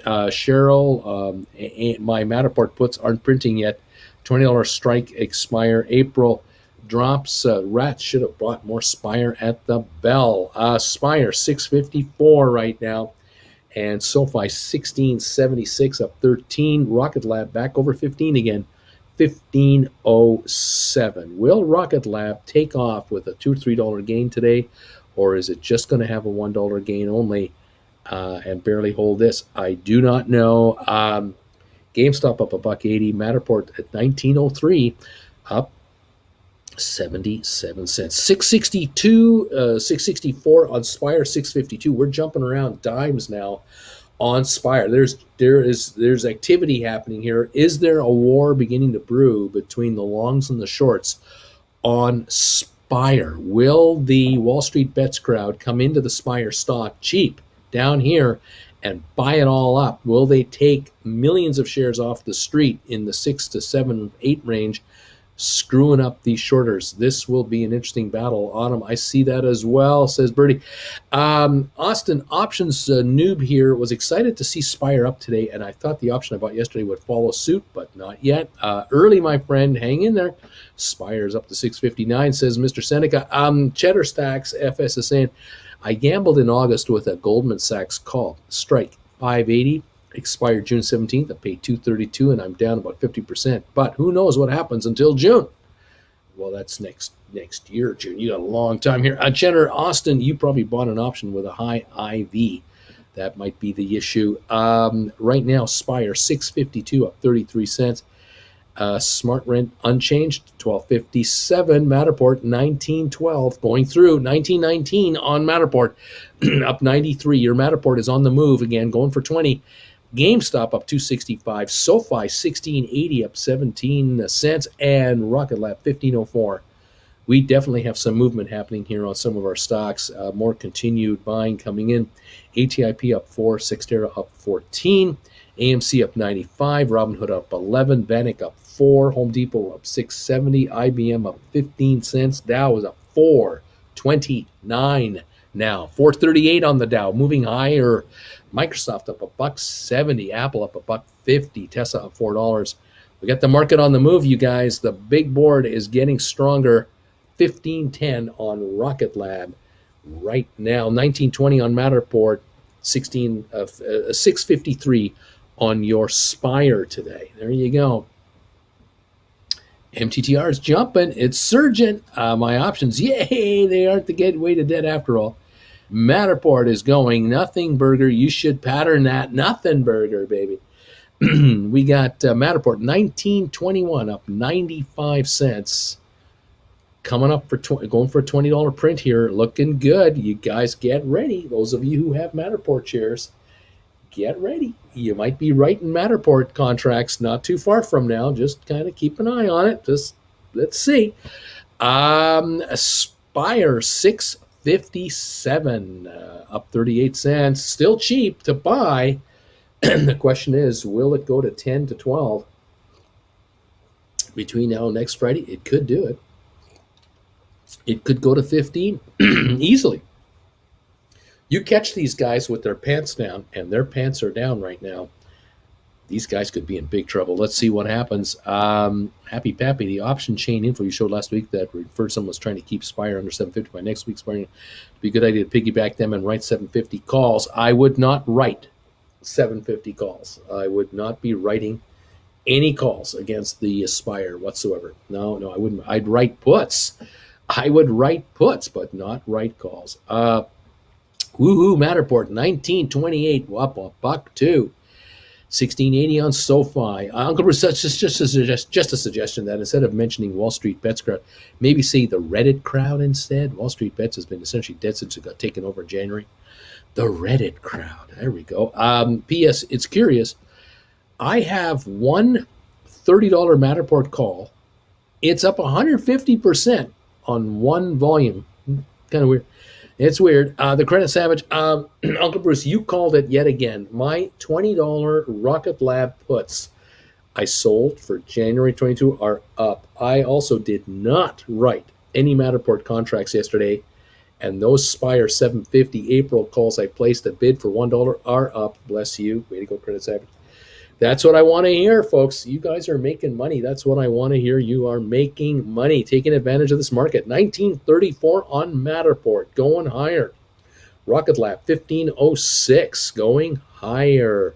It's 649 on Spire, up 30 cents. We have an up day going here all over the place, almost across the board. Up $3 on GameStop. Go, baby, go. SoFi, 1678. Let's roll, man. Let's roll. Beautiful day, says Carol. Nicholas, wait, Wall Street Bets, what happened? John, Uncle, I think I screwed up. I sold a call, $12.50 strike for $4.75, December 17. I wanted a $20 strike. Should I hold the 12.5? So I don't know which one, John. What did you write on, buddy? You're kind of leaving me here all alone, John. For SoFi, so. You sold a 12.5 strike for $4.75 on SoFi. So now it's in the money, $4.29, right? It's in the money. Let's take a look here. So I sold a call December, and I wanted a 20. What? Yeah. What are you doing? How did you do that? That's wild. Doesn't it like ask you 3 times? Are you sure? Are you sure? Yeah, I don't know what to tell you here. You can always just buy it back and turn around and do the contract you wanted to do, but it's up to you. You can always, keep an eye on the market, and if there's a bit of a pullback anywhere, you'll buy this thing back for a little gain, right? I don't know. I would not be writing $12.50 calls on SoFi at all. Let's go Matterport, says Jennifer Smith. John Anderson for SoFi. That's right. Joe, I really hope the Reddit crowd sees this opportunity on Spire. 646 right now. Would love to see shorts get burned now where they were most vulnerable. I agree. I think that a couple of million shares of buying on Spire to take it to 850, 950 would screw these guys over like you wouldn't believe. They will then have to cover their positions, and they'll run it to 12 for you. I just think that's the way it is. Jake, John, you could eat the mistake and roll it into correct strike. That's true. Andy, Wall Street, not yet per se, just a shadow of its former self. Since shills, I hesitate to use the word, but true, they took over. Interesting. Yeah. So the Reddit crowd is the, maybe the way to do it. 1934, 1927, 34 on Matterport, 1675 on SoFi, 1513 on Rocket Lab, 646 on Spire right now. All right. Jordan is here. Hi, Jordan, bro. Walt's saying a late start here this morning, but glad to see some green. Welcome, Jordan, to the show. Glad you could make it and join us here on this pretty good market. 452-point run on the Dow. We were down over 450 yesterday morning, so we're a 900-point swing already. S&P up 54. That was down like 65 yesterday.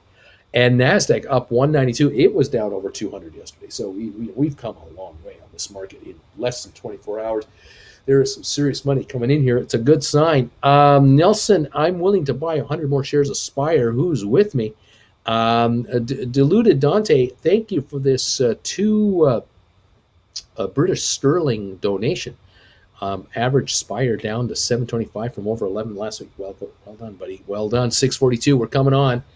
Let's hope for a big up day across the board. Make every one of you rich, and richer.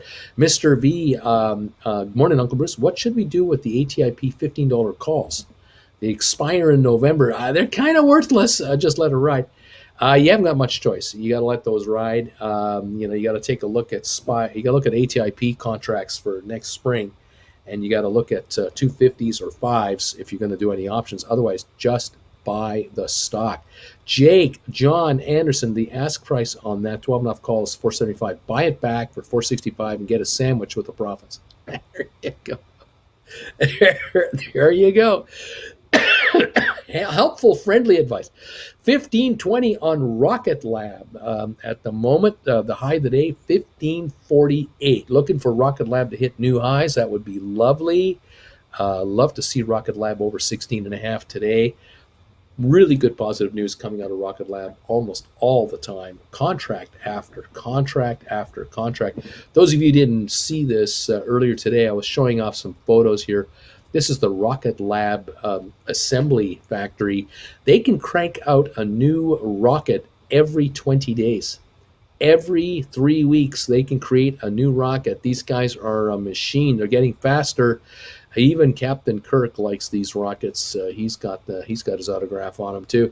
And this is the satellite that they're going to announce. They're going to launch for NASA. They announced this morning that this particular satellite is one of these satellites that you put these giant sails open on, and it is powered by the I guess the photons from the sun going through space, the energy created by the sun.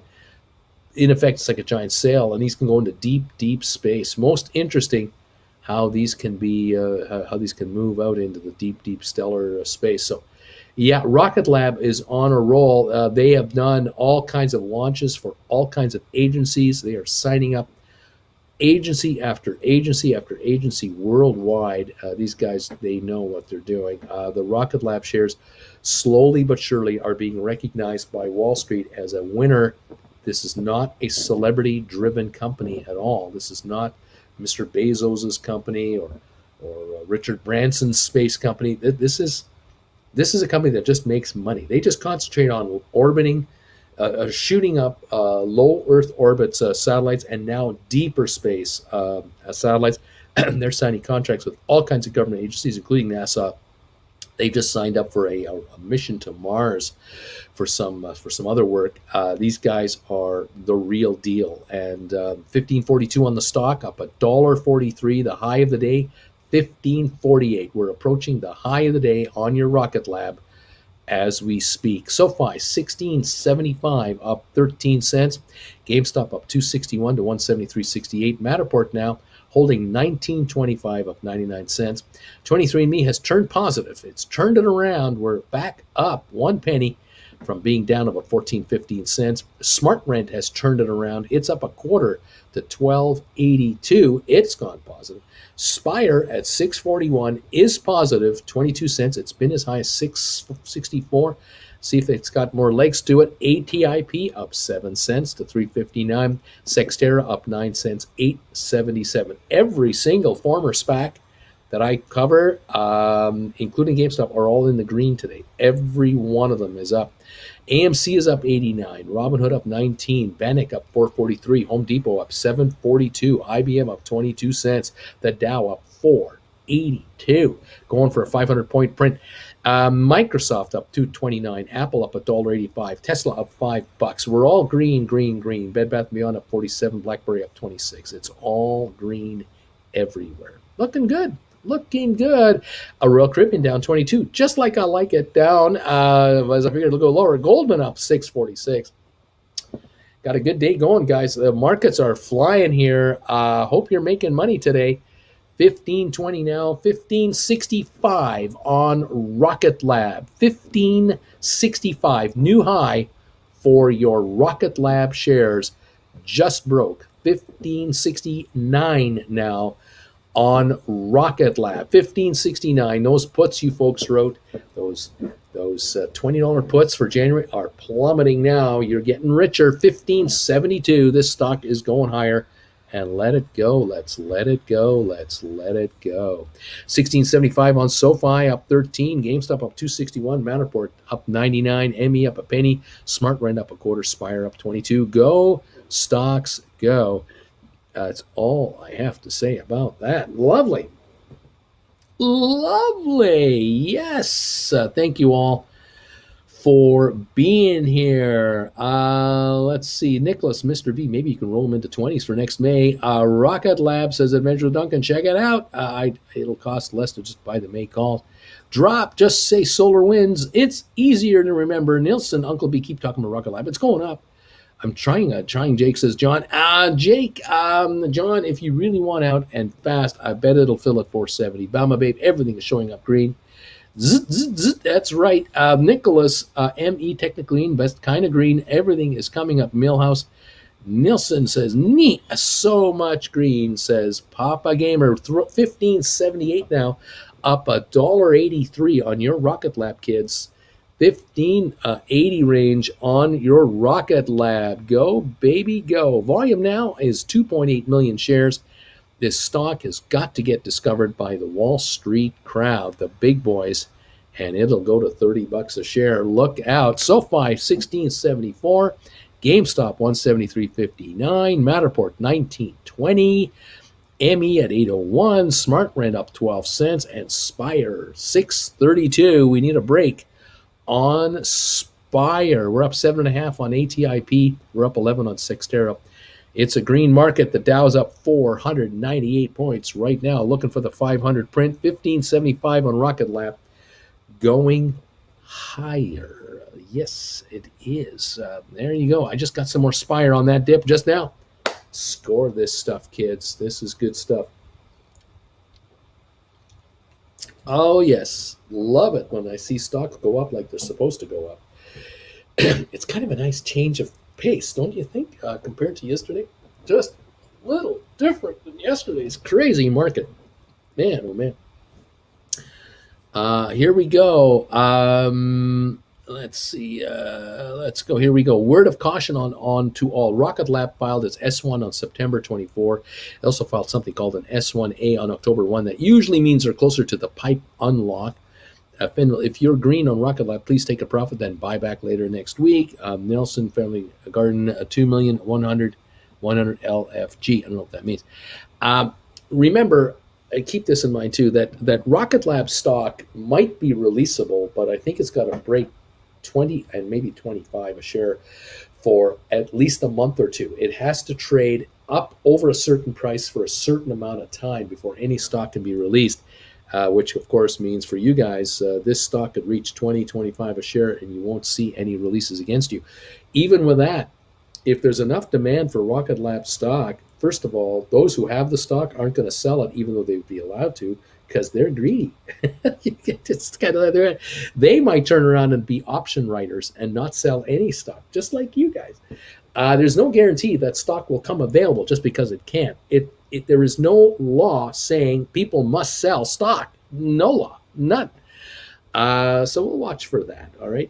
Don't do a knee-jerk reaction to the possibility of a filing that could possibly mean there might be a sell-off.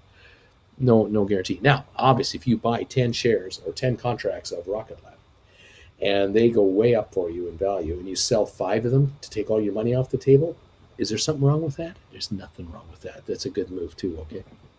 There you go. Let's see. I already made my money on Rocket Lab calls. Thank you, though, Benville. Kyle, if SoFi blows up before my first child is born in March, I think I should name her Sophie. Yes, that's a genius idea. Yep, bought another 100 shares. Says Nelson, Auntie, yeah, I don't think Rocket Lab has gotten word of that. Socius Fenville, who says that whatever holds the pipe will sell their Rocket Lab? Exactly. I just sold my 200 shares of Rocket Lab that I bought at 20 after selling covered call, lowered down to 16, sold for 15. I'm happy to get out now. Fenville, way to go. Drops. Kyle, why not? Sounds good to me. Michael, I'm going to hold the shares, though. Nelson, cheese and pickles for 2 weeks again. Cheryl Matterport taking another shot. Right now, 1901, up 75 cents. We've got Rocket Lab up $1.60 right now at 15.59. Jen, how you doing? Everything looks green. It's a green one. We're up 492 on the Dow. We were down 450 yesterday at this time. So we've come back almost 1,000 I points. tell you, this market doesn't like 2 down days in a row. No, there's too much money coming There's in. too much money. There's just too much money coming in. It has to go into the market, and they're looking for the deals. And today, Rocket Lab is offering them an opportunity because they scored a NASA contract last night. Exactly. So Right? we even have Sofi up of 1673. Have they been talking that up on? Rocket Lab, it's getting press here and there, but not like everywhere all the time. Yeah. Matterport is up to 1912. It's going for another shot at 20 again. It's Yeah. looking Yeah. good. And Spire, little old Spire, Yeah. sitting at 623 right now, but it did touch 660 this morning. There are little snippets of buying coming in on Spire that might just run this thing because it is way overshorted here. We'll watch for that. We'll watch That for was, that. That was odd. Yes, Yeah. we're up 504 points on the Dow right now. Very good. 504. Are you ready to have today's experiment? I'm ready for today's experiment. On today's Adventures with bagels. Adventures with bagels. That's right. Ooh, yes, I'm ready. Thinking grape jelly. We'll do the old standby. See what happens. Yeah. Hey, new bagels, new toaster. New toaster. What could go wrong? What could possibly go wrong? We bought a new toaster. We bought a new Don't fan. ask. We bought body pillows. We bought some groceries. How's and your we're gonna little fan working? It's doing great. I got it aimed way up high to kind of just circulate It's the the air. warmest room in the place. Oh yeah, because I've caught it closed off. I don't want to disturb you in the morning. And you've only right? got the one little vent going, but Yeah. yeah. Well, this one right here, of course, air conditioning Maybe you isn't should great. open. It's kind of I wouldn't use the word humid here, Yeah. but it's kind of humid outside this morning. I've opened the kitchen door. I think that I'll be opening the outside doors in the next week or so as we get into the 60s Yes. overnight and the 50s. Then I'll open up and let the cool air in. Yeah. But right now, last night we were at 75 for the overnight low, 74. It didn't really. You could see cool what kind of activity you get from the silly room. Well, there's nothing there. But This yeah, is very odd because I never really could see you on screen before. now you can see me. Well, I can see you on the screen, I can see you in the mirror, and I can see you live. How do It's I look? 3 Bruces. Am I all right? Yeah, the hair's okay. Well, what there is of it. You're doing all right. Tell We'll get him- you a topper. A topper. I think they still call them tubes. for Tupers. men, but- Tupers. I was mentioning to the audience here how we're enjoying the Tesla. It's a lot of fun. Yes, you're having too much fun with I'm the having a car. wonderful time with this thing. A computer on wheels is exactly what it is. It's just He unbelievable. keeps saying, I'm not doing this. The car's doing this. That's I'm right. not doing this. I'll be driving along going, the car's doing this. The car's slowing down because the car in front of And us then is the slowing down. car, Car's accelerating. We're accelerates, accelerating. car I'm not brake. doing. I'm just steering it. It's doing everything else. Love it. Yeah, a lot of fun. at least you get to steer. Okay, my water's probably boiling. Okay, babe. So I'll see what I can wrestle up. All right, cool. I'm gonna leave this Leave that door open. Yeah, yeah. Leave that open with And that. I'll close the bathroom door. Leave that open too. Yeah. Let flow. Sure. Why not? Why? If it works, it works. If it doesn't, it doesn't. What the This hey? little room has the same size vent as this big room does. So I'm hoping to. Maybe the air will come through. Well, time will tell. We're up 512 on the Dow, kids. What a nice morning. Looking good. S&P up 62, NASDAQ up 224. We're up 1.5% roughly on the markets. It's a very good day. The oil is down 71 cents a barrel. Oil's off. Right on. Here we are. Yes, Kyle, love the name. Sophia, pretty too. John, did you get it? I see the last price, 465. John, yeah, filled it at 465. All right. Benville, nobody said, but the trend that insiders are taking profit like Spire is I don't want to be the one who's holding the bag. Nice, says Jake. Associates Fenville, sure thing. Hope you got wrong. A great play if you are. Nicholas, why, Dad, why am I named after a bank? Because it paid for your education. That's why. Keep in mind, though, that I don't know if SoFi insiders are going to sell any stock at all. They're having their conference call coming up in November. They've already announced it for their latest earnings. I think the insiders are doing what the president of the company is doing. They're buying up the stock. He's been buying up 7,000 shares every couple of weeks, just buying up stock. I don't think there's a sell-off coming on SoFi. Happy Thursday, Auntie Jen. John, thanks, Jake. My first one, hard lesson. Kyle, yes, that would make a great story. Jake, I would call that an easy lesson because you made $10 laughing out loud. Yeah, he's ready. It's bagel time. So as a matter of fact, I just bought 8 contracts of $10 puts on Rocket Lab, expires December 17th. That 30% Matterport code. I actually have 10. It's up 1,500%. I don't even know what this means. Bruce Cube, 3D Bruce, Fanville Thumbs, $30, not 30%. I mean, Fanville, I'm in the wrong a whole lot than in the right. So let's hope for the best here. Cheers. You got it, Fanville. Cruise stocks are dipping. All I can say is yikes about the self-driving car. No, not for me. I tell you, I love it because you're behind the wheel. You've got the wheel, and I have to steer it.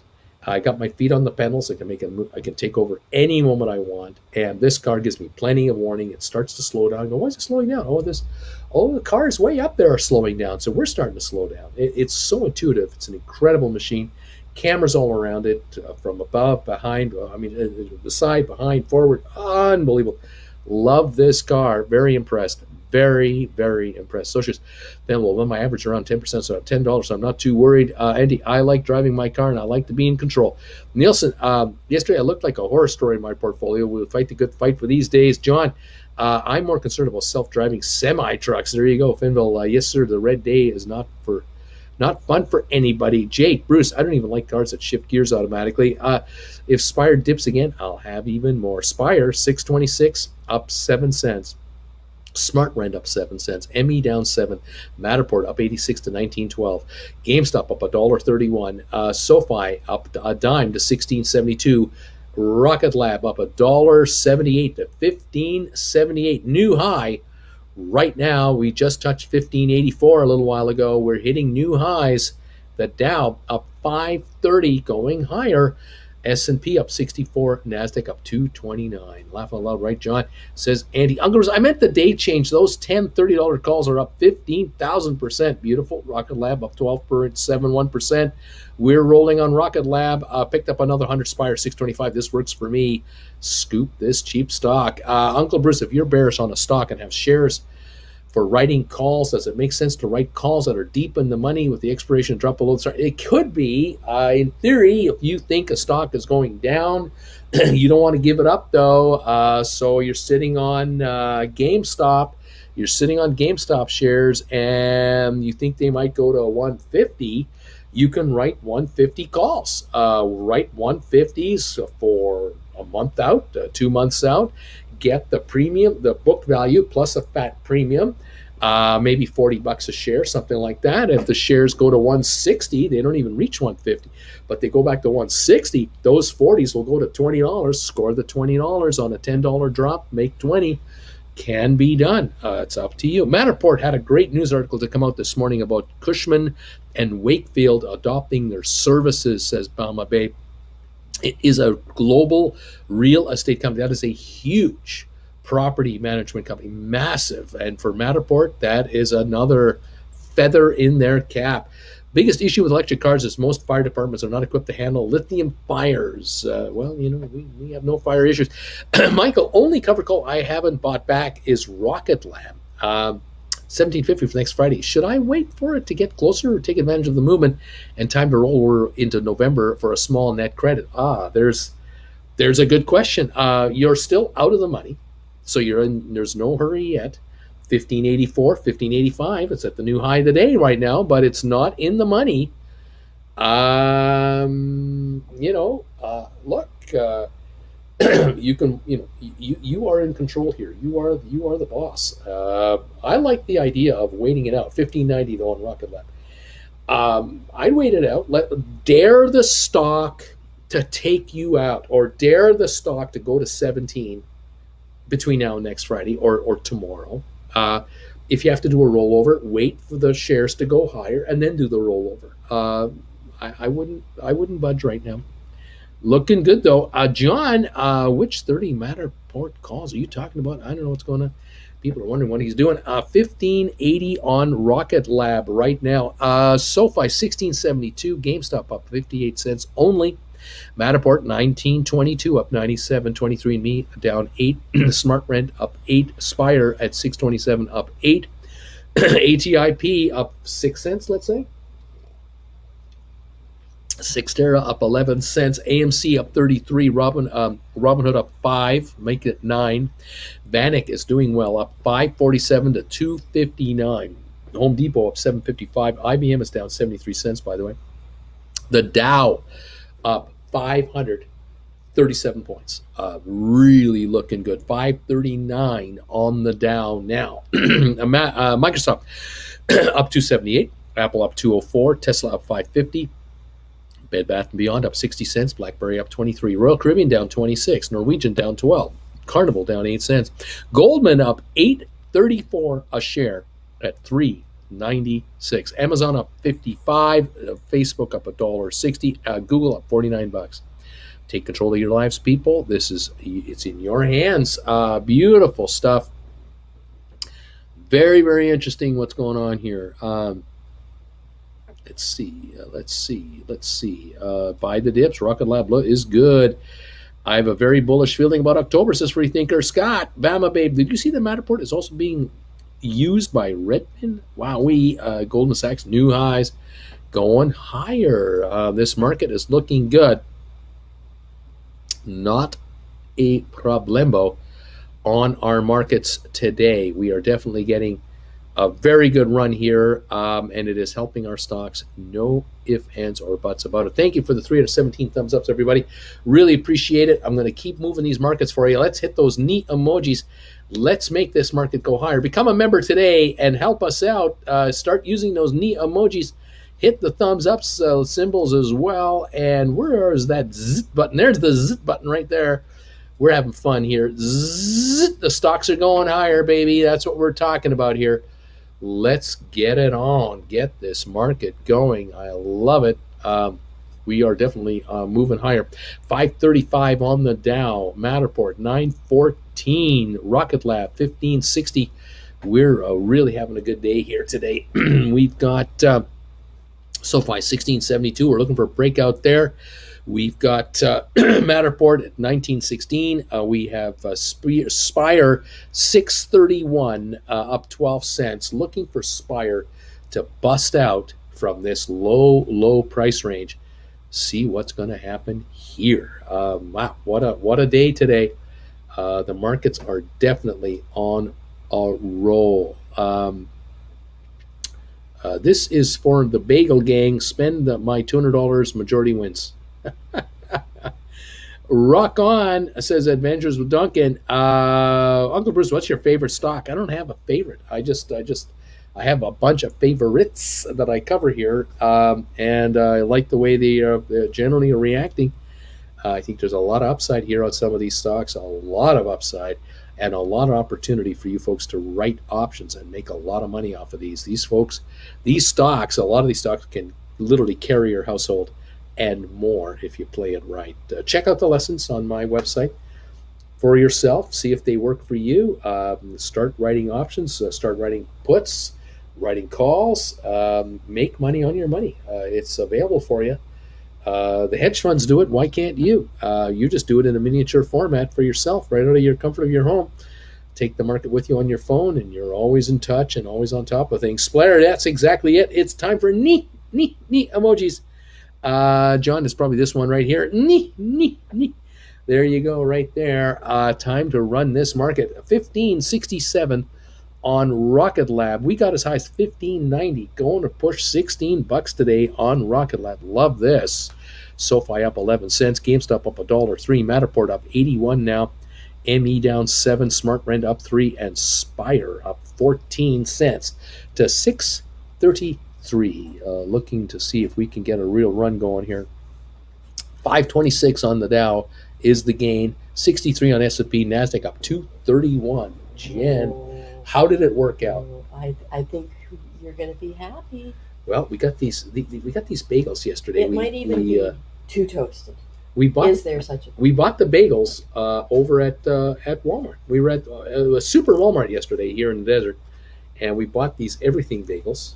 Yes. And we got a new toaster. I think you might be the only person who likes sesame bagels. Maybe I'm the only one who likes sesame seed bagel. You see the everything bagel on See here? You that? see all that? You got sesame seeds. You got poppy What do you think? seeds. Is it too brown? You got all kinds of stuff. Give it a try. Just give it a go. Let's see what happens. See if the Let's stock's going give up. it a go. Got all these neat emojis moving the markets right now. Going. What do you think? Mm. Is that Well, I'll tell you that. One thing right now. it's better than yesterday's. Yesterday's impersonator Yesterday's dough substance. dinner roll Yeah. disguised as a Right? bagel. Can't hold a candle to this. It's like they took a bun and then just poked their finger in the middle and called it a bagel. Yeah, it wasn't a bagel. That's not a bagel. That's no stinking bagel. This is a bagel. This is much more bagel. I'm watching the golfers this morning. We're watching them golf. Yeah. We're on a golf course. They passed. Fascinating. The action. Oh my God. Snapping the ball, running it back, tossing it. Is it a run play option? Oh wait, no, that's not golf. Golf is where they whisper. Because you're so dainty, any loud noise might interrupt your focus. On behalf of all humans on this planet, I apologize for her commentary this morning. It's Thursday. It's Thursday. I watched baseball last night. I shouldn't watch baseball. It revs me up. It revs her up. Watching the Dodgers and the Cardinals. Cards. And as I was saying to Bruce last night, it makes no sense. I don't follow football because it revs me up. So No. baseball. Baseball. So last night I turned on the set because when we were over in the hot tub, we saw our neighbor was watching baseball. So when I got home, I turned on baseball, and I'm cheering for the Dodgers, just out of sheer habit. I know nobody. I know nothing. They could be total holes, but I'm cheering for the blue. What can I say? Old habits die hard. Home team. Homer. Yeah, because they took away the Expos. Who the heck am I supposed to cheer for? An American League? Toronto Blue Jays, American League. Pitchers don't even bat. I mean, what is that? I don't even know. What is that? Do they coach in the American League? Or what? I don't know. Do they even count pitches? I don't Do know. they even count pitches? Yeah. Oh, I'm in such trouble. Down go my ratings. No, I I love baseball. Baseball. Yeah. But you're a Steelers fan. But it's October. It's the best month of the year. We got it all. We got it all. We got everything. Got it all. Hockey's going. Football's getting interesting. Baseball's really interesting. True. Basketball's a stupid sport, so we don't follow.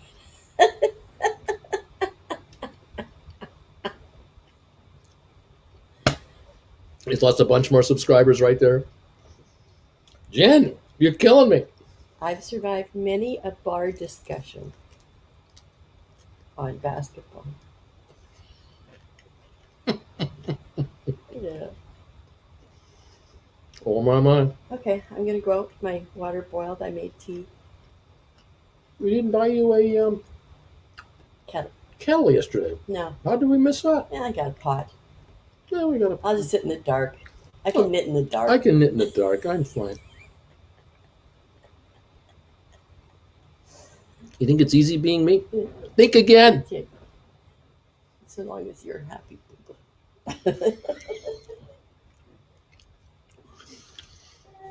I'm the Walking Dead man. I'm telling you that right now. I'm a Walking Dead man. Oh my gosh. Oh. It used to be a lot easier, but it's not that easy anymore. I'm telling you that right now. It's just not that easy anymore. Oh my gosh. Oh, lordy. Let's see what's going on. We got the neat emojis going everywhere. Thank you, everybody. Splitter. I'm really tired, but never too tired for that's right. God, Uncle Bruce, I talked about In-N-Out an hour ago, and that's all I have been able to think about. I can't stop it. I love In-N-Out. Mm,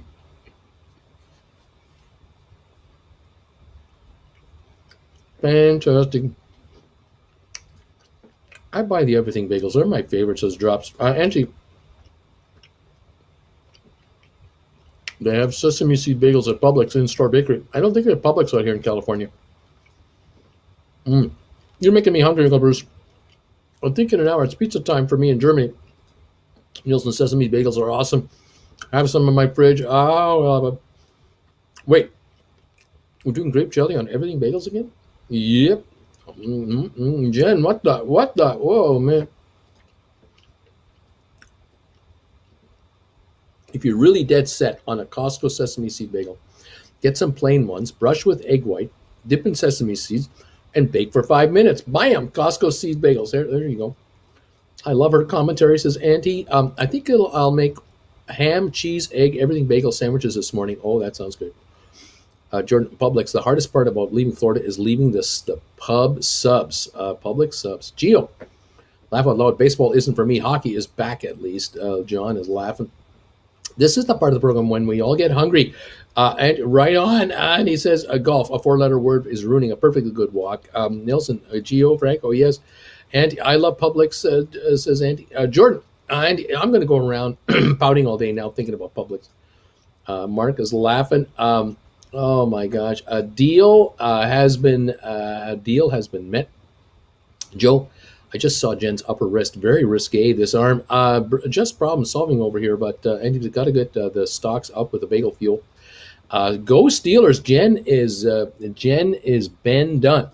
Let's go Dodgers. Oh, dropping off subs. Go Bears. Jen, should we trade for Watson? Nelson, my LA Kings look like hot garbage. Coke and everything bagels with grape jelly, breakfast lovers delight. Laughing out loud. I'll be your alibi, Jen. Jen's the tool time behind the fence, no face guy. Joe, Jen's ranting time to buy puts on Uncle Bruce's channel. My Winnipeg Jets are overdue. Laugh out loud. Now that Auntie Jen cut your income in half, she's leaving. Uh, 1542 on Rocket Lab, 1679 up 17 on Sofi, GameStop up $1.89, Matterport up 95 to 1921, 1919, 1262 on Smart Rent, and 623 on Spire. Aaron, oh, hang on. Well, if Jen hasn't ended you by now, I think you are safe, Uncle Bruce, to sleep with one eye open. Anyway, laughing out loud. Just pop it in to say hi and give you a thumbs up, Bruce. Aaron says, I've been busy recently working and just buying the dips. Hope you're okay and happy in California. We're doing great, Aaron. We're loving it. Andy, want me to pick up something for you next time I'm there? Jordan, don't attempt me. I'm constantly begging my mom to overnight me some of this stuff. Auntie is laughing out loud. Geo, In-N-Out is so good. I may have that for lunch today. Laugh out loud today. I can have lunch probably not a Del Taco bin burrito for $79.99 instead this week. Next week I'll have an In-N-Out day. There you go.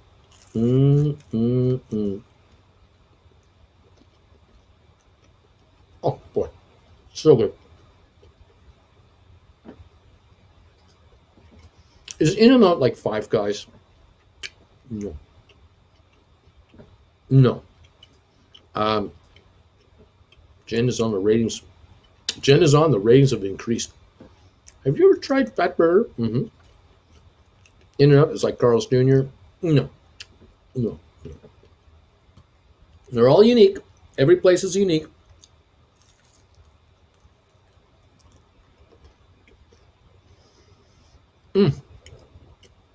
Up 548 on the Dow. 548.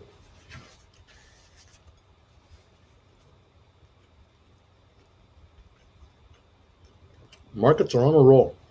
1552 on Rocket Lab. High at 1590. Volume on Rocket Lab, 4.29 million. 1555. Up $1.55. Nice. Rocket Lab looking great. 1684 on Sofi. Going up. Coming on. Matterport, 1920. Coming up.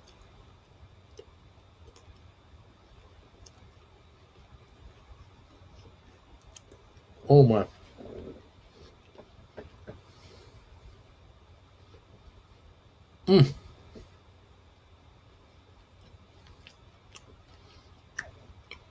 Some people like one or the other. You know, it's all good. In and Out is like a trash burger. It's totally up to you to decide.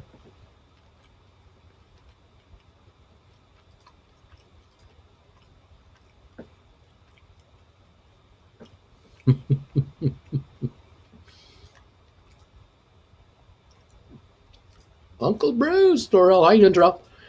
Matt, one of my In and Out favorites is a Neapolitan shake. Neapolitan shake. I was thinking of Five Guys since I'm not near an In and Out. Last one I had was in Santa Cruz in 2015. Am I the only vegetarian on this channel? Scott, In and Out is like eating at a cartoon. Bilbus, there's 1,001 middling fast food greasy burgers. In and Out merely but one. Big B. In and Out doesn't hold a stick to the varsity at Hotlanta or the Dew Drop In, Mobile, Alabama, Sweet Home, Alabama. A cartoon. To burger aficionados, they are not similar, but both pretty good. Yeah, you are, Doc. The In and Out here in Houston lines look like late night waiting to get into a club.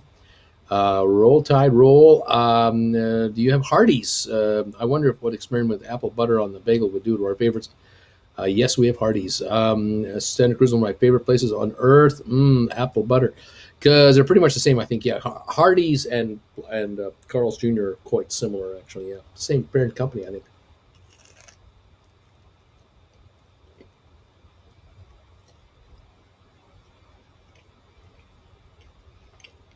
Mm, mm, mm.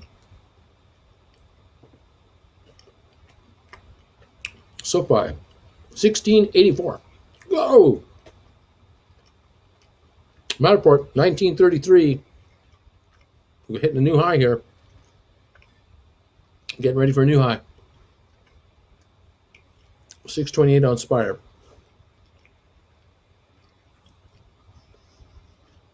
Oh, this is so good.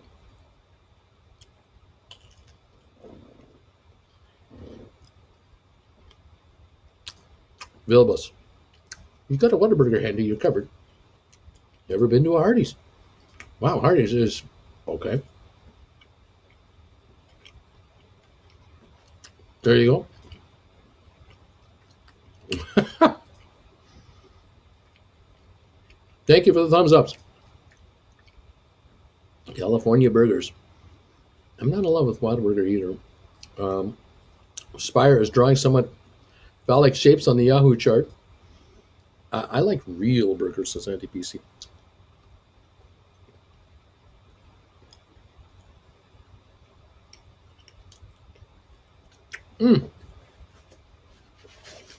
Oh my. Oh my. So good. We'll love it.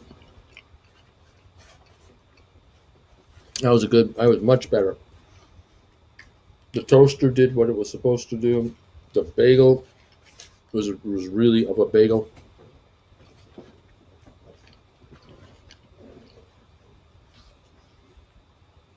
Ah, very, very nice. Very nice. That was so funny. Hardee's is something I would eat in an emergency, like while on a road trip on Thanksgiving morning when everything's closed. It's the only option. Bilbo says exactly. There's a place called Betty Burger in Santa Cruz. Super delicious. I worked at a Hardee's in high school. My motto was make a burger, eat a burger. Bilbo's fast food burgers have become pricey enough to warrant skipping them and going for a higher quality option. Well, I can tell you the old In and Out last night. The old In and Out. The In and Out here. This is the one near Palm Desert. There was a lineup of cars through the drive-through out to the roadway. 45, 50 mile an hour speed limit on the roadway. The right-hand lane stopped out. People waiting to turn right to come in.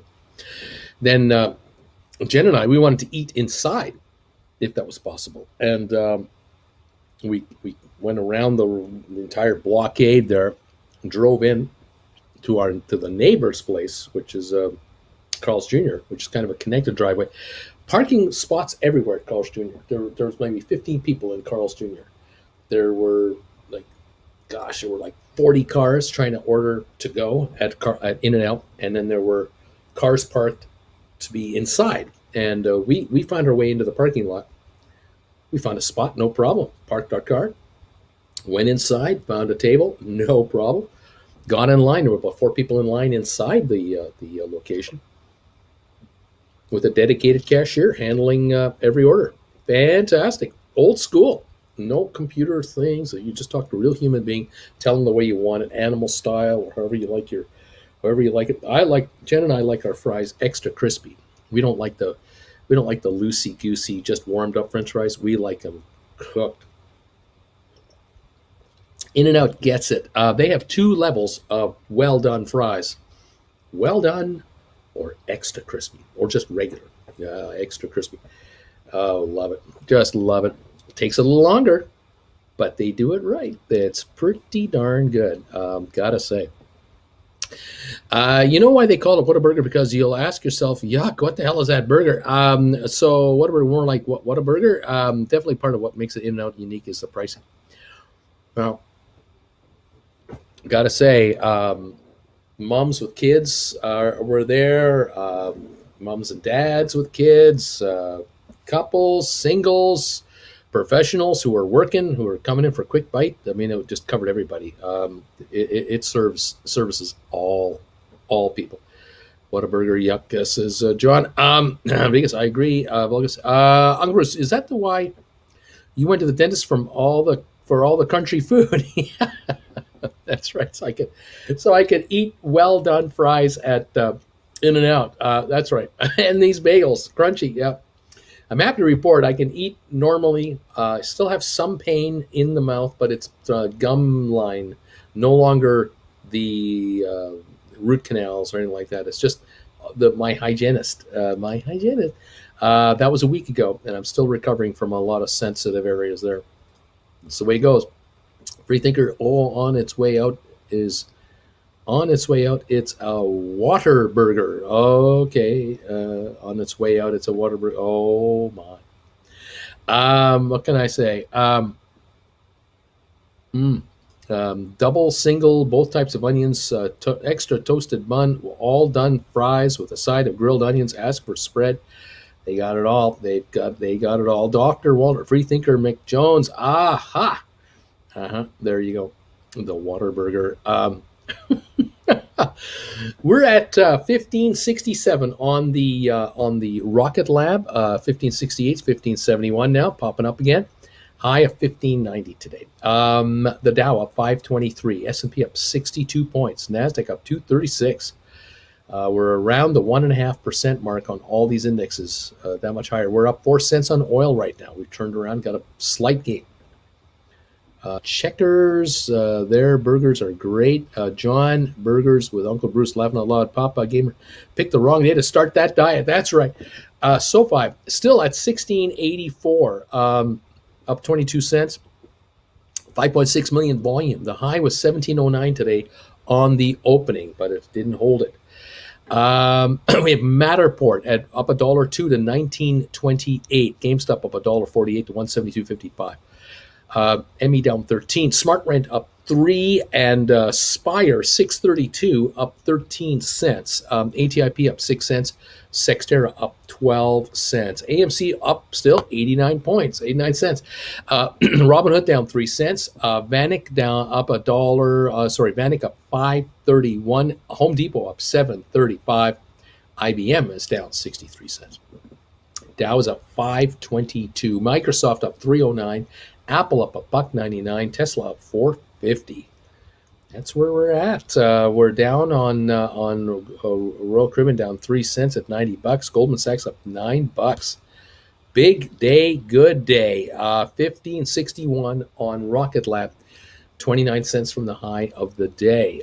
SoFi 1684 up 22 cents. There you have it. There's where we're at right now. Culver's is all right too. They just started opening them by me. Crazy lines like In-N-Out. Dirt Track.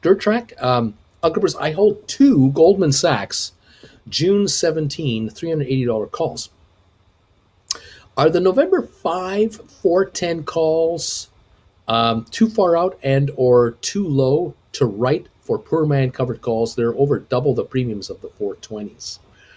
Well, let's take a look at Goldman Sachs if we can here. GS and let's take a look at this if we can. Can make this happen like this. We'll put this over there like that. There's this, that, there's other things. Okay, talk to me now. You hold June 17, 380s. Okay, all right. November 5, 410s is what you're wondering about. So November, here we go. All right, November 5, $410 contracts. They're sitting at right now $6.45 to $7. And they're over double the premium of the 420s. The 420s are $355 to $430. All right, so I see what you mean there. Well, there's the question. So November 5 expiry. So we're talking about a month, right? And the thinking here is maybe if you write whichever ones you write now, you're looking to buy them back about 2 weeks from now, maybe 3 weeks from now, for a lot less money because of depreciation. All right. Let me take a look for something. I'm just curious here. If we're looking at contracts that expire a couple of weeks from now, give me a handle on this. There we go. Yeah, the 410s could go from the 7 mark down to the 4 level or less. The 420s could go from that 4 level down to the 2 level. So there's definitely a couple dollars in here for the next 2 weeks. It's $1 a week. It's $1 a week per contract. $100 a week in your pocket. Just looking at this generic pricing thing here. Let me take a look at another week further down. Yes, definitely 3 weeks out, they really drop. 410s will go from the 7s down to the 2s. 420s will go from the 4s down to the 1s. So, yeah, 0.75% loss, 75% loss in value. Absolutely. Okay, let me go back to November. Take a look at this contract. Here we go. Okay. So the stock is $397 right now. It's up $9.30 today. If you're going to write 410s, try to get close to $7 for them, you are talking about writing contracts that are $13 out of the money or $12.50 out of the money right now. And if the shares want to go higher, which they could, fine, your underlying contract will go up in value, and so will these, but these can be rolled over into higher strike for maybe instead of October 5s, October 12s or 19s or so on. So good strategy. So if you're looking at the 10s, you're going to get close to $7. If you're looking at the 20s, you're looking at closer to 4, 10, 20, 30. If you're writing 415s, you can write those, you'll get about 540, 550. So you could be anywhere in the middle of this range. But the more money, the merrier. Look, writing 410s, I don't see a problem with writing 410s. Taking in that kind of premium right now. If the shares want to back up a little bit on a little profit taking to 392, 393, 391 in the next day or two, that will immediately drop these contracts anyway. But after the weekend comes up, another series is gone, and these contracts become 1 week closer to expiry. All next week, there's the drop will begin at least $1 a week, maybe $1.50 a week, because these only have a month to go. They're in the 7 neighborhood. They're going to drop 25% a week, ballpark. Again, depending on the underlying security itself. So, yeah, I don't have a problem with that one, my friend. That is a good strategy. The going with those 410s. Dr. Walter, meantime, back in the world of the stock market. I'm all green except ME. Good day to average down on ME. It might well be. We're looking at Rocket Lab right now at with a gain of $1.52. We're not complaining about that today. There we go. Get everything back up here again. We're at $15.51 a share on Rocket Lab. And let's see if we can do that. The Dow is up 526, SP up 61, the Nasdaq up 236. We have Sofi holding at 1685, just below 17. Matterport 1918 up 92, Smart Rent up a nickel, and Spire at 634. Jake, I wonder if a bagel burger would be as good as a normal burger if you could cut a hole in the middle of the patty so it doesn't leak. John, hey Bruce, late to the party today. What is a fair estimation for Rocket Lab? Well, the market says it's 1548. There are analysts out there calling it 25 to 30, and I don't argue with them, but.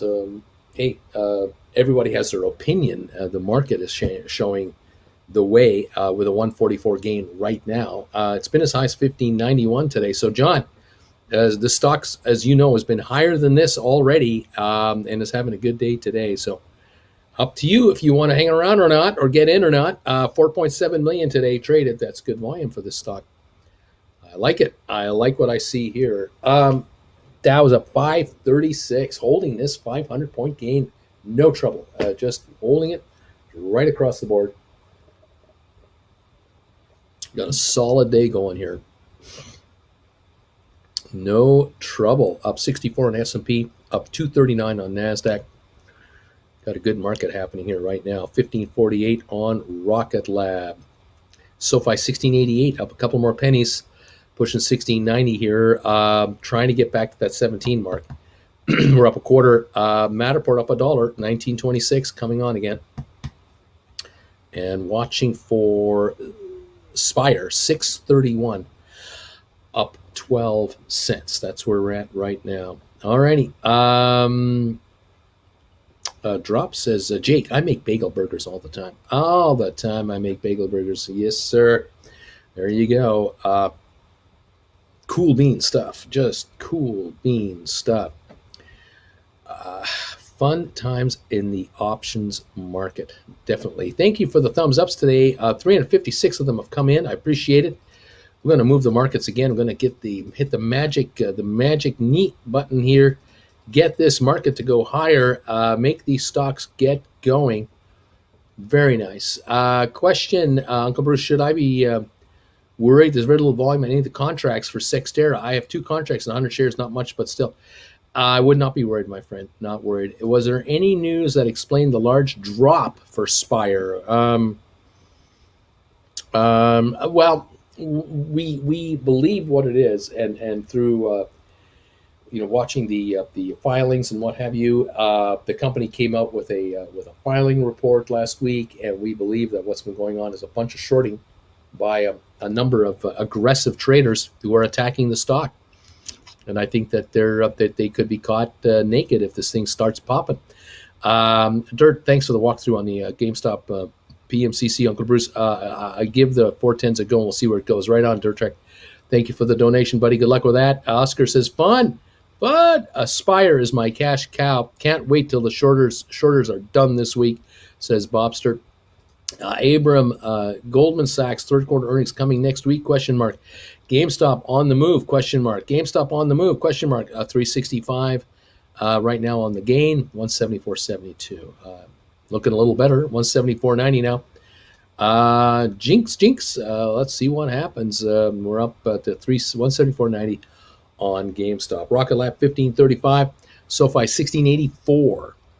Matterport 1928 and Spire 631. Right on. Stocks can move at any time for any reason. Spire is a bargain, mega bargain, and it's been up all day today. Tried to get into that 660 range, couldn't hold it. There might be another run at it coming up. We'll see. No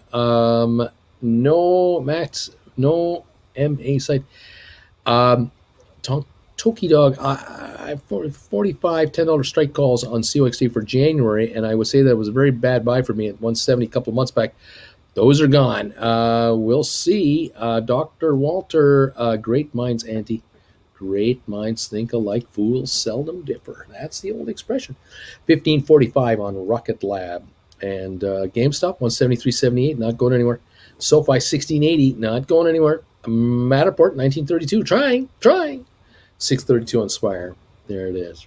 I had to look twice, says Andy. I had to look twice. Time will tell. All right. Thank you, all of you, for the thumbs up so far. 363 of those. Keep them coming in. I appreciate it. and we'll see what the market wants to bring us here today. Never a dull moment in this market. Take a look here at Wall Street Journal. Any reports coming out of there?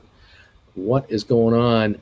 There apparently a short-term debt limit deal has been done between the Democrats and the Republicans, which is basically just kicking the can down the road. So that's all I can see here. The Pfizer is asking the FDA to authorize vaccine in children's 5 to 11. The Chinese property bonds are tumbling again, apparently. More stress there.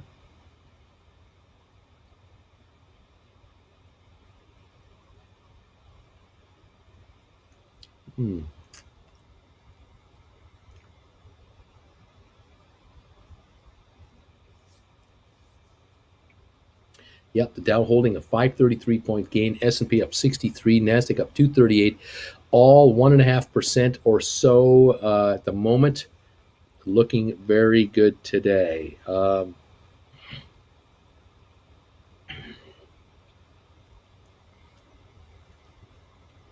Yeah.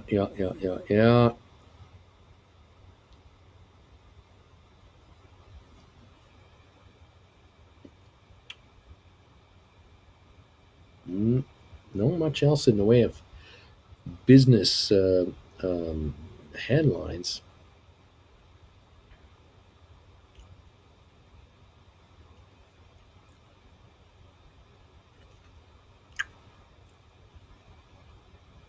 Looking at all this coverage here, I don't see much going on over there. We have Matterport, 1949, 5 cents away from the high today on the Matterport. Very good. Very good. Taking a little shot right now on the Matterport. Moving up. 1953 on Matterport. Just popped again.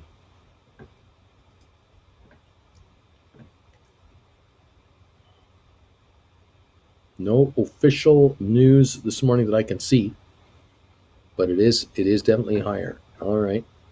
And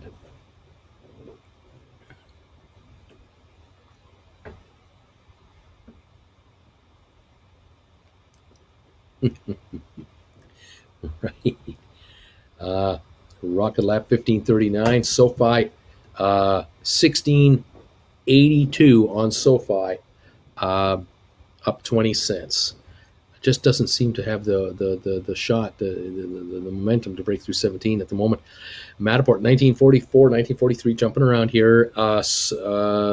See here, and Spire 632. ATIP up 9 cents to 361. Cyxtera up 13 cents. Home Depot up 7. IBM now down only a dime. Dow up 534.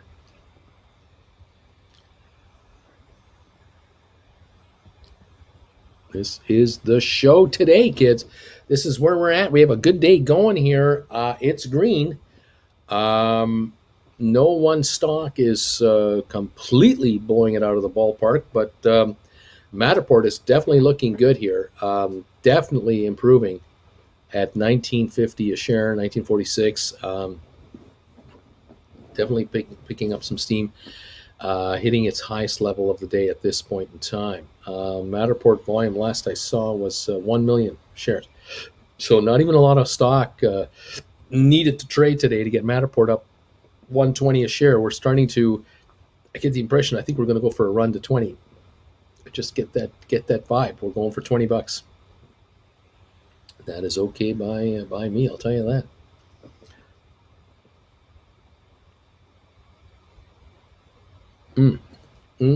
Okay.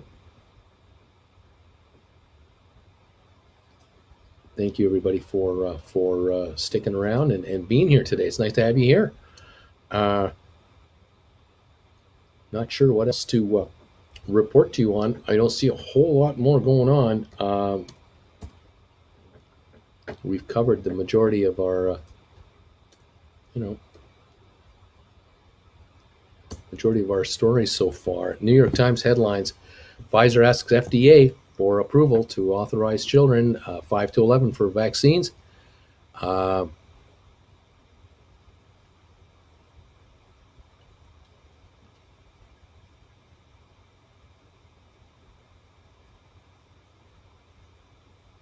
mm, mm, mm, mm, mm.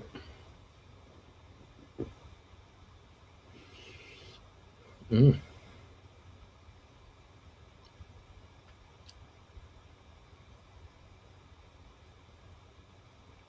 Yeah, just checking out headlines here on the New York Times. Not too much to tell you here. Nothing in the business side of things, anyway. Nothing much here on the business side. Okay, there we are. 1956 on Matterport. That's a new high. Just touched it a moment ago on Matterport. 1956, new high for the day.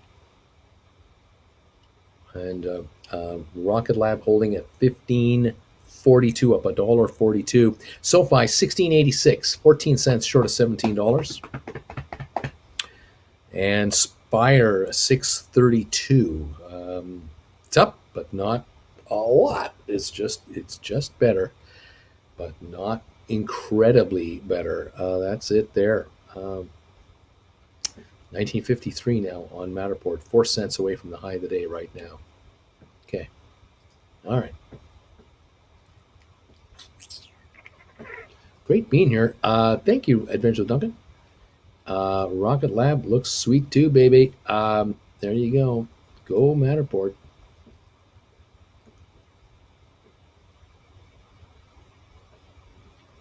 How's that new place, Brucey? Are you going to give us a Bruceport live tour of the joint? Why haven't you Matterported your place yet? And why haven't you given us a street address? And why don't you tell us what hours you're home so that we can pop by and just see you unannounced whenever we want? I have no words to describe those questions. I have no words. I have no words. I will show you a quality photo. That is one happy YouTuber at In-N-Out. Let me tell you that right now. That is one very happy YouTuber at In-N-Out. That's pretty good stuff. And this is one happy YouTuber after a hot tub, having in his hand the coveted Costco ice cream. I don't know if you can see that very well, but that is the premium vanilla ice cream from Costco. I showed that to my daughter. Said to her, "This is extra slimming, high-end Costco ice cream." She said, "Yes, Dad, super slimming." I'm sure it is, Dad. She knows where I'm coming from. She's got my back. It's all good stuff.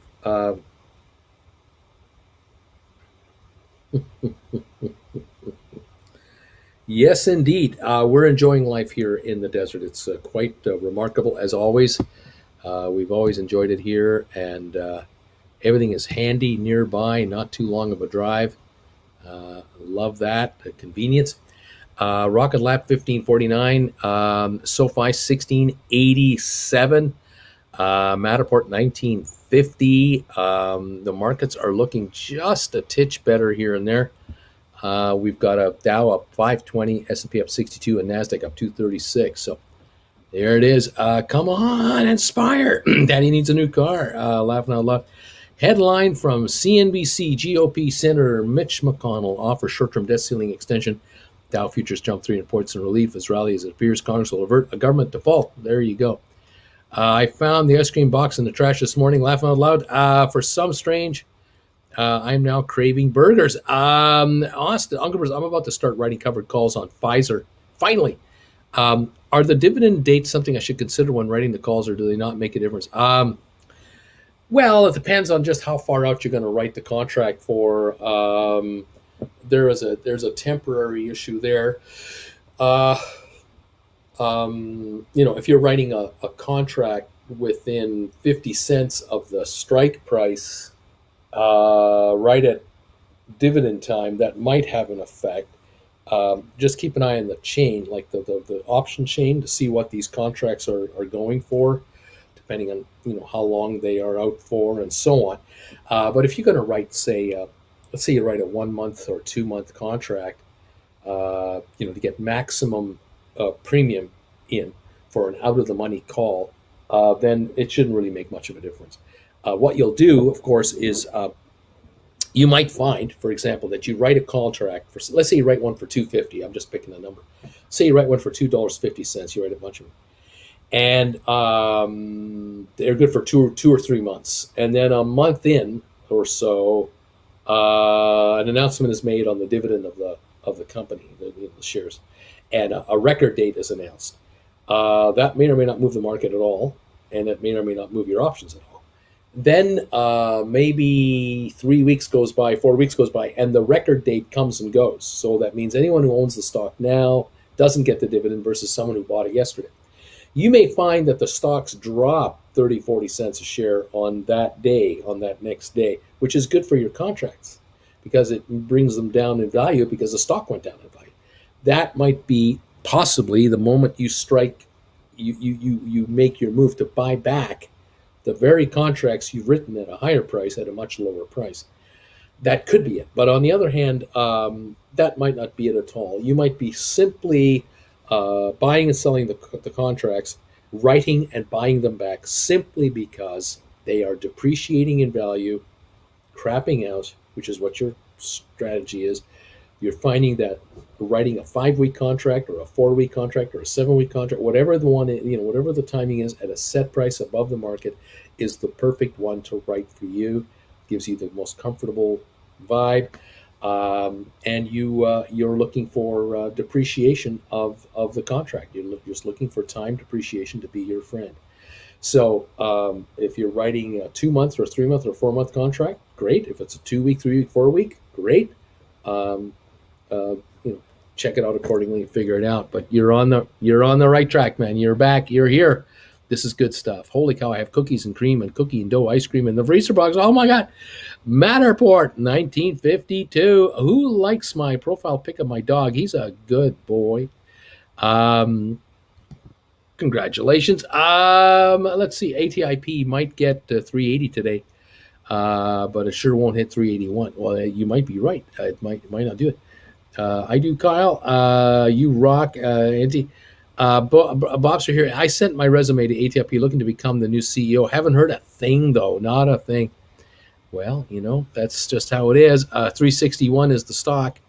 Sixter up 13 cents. ATIP up 9. Spire up 11 cents to 630 a share. Nothing much going on. There's just nothing much going on. 1535 on Rocket Labs. Sofi 1685. Matterport 1957. Just in and around the high, but not quite there. Just behind it, the high of 1962. It looks like on the Matterport right now. Yeah.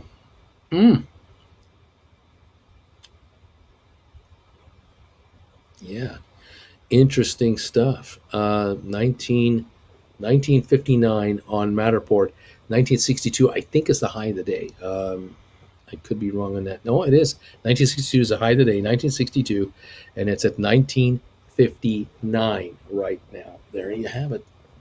There you have it. It's right at the level. Okay. Ooh, boy.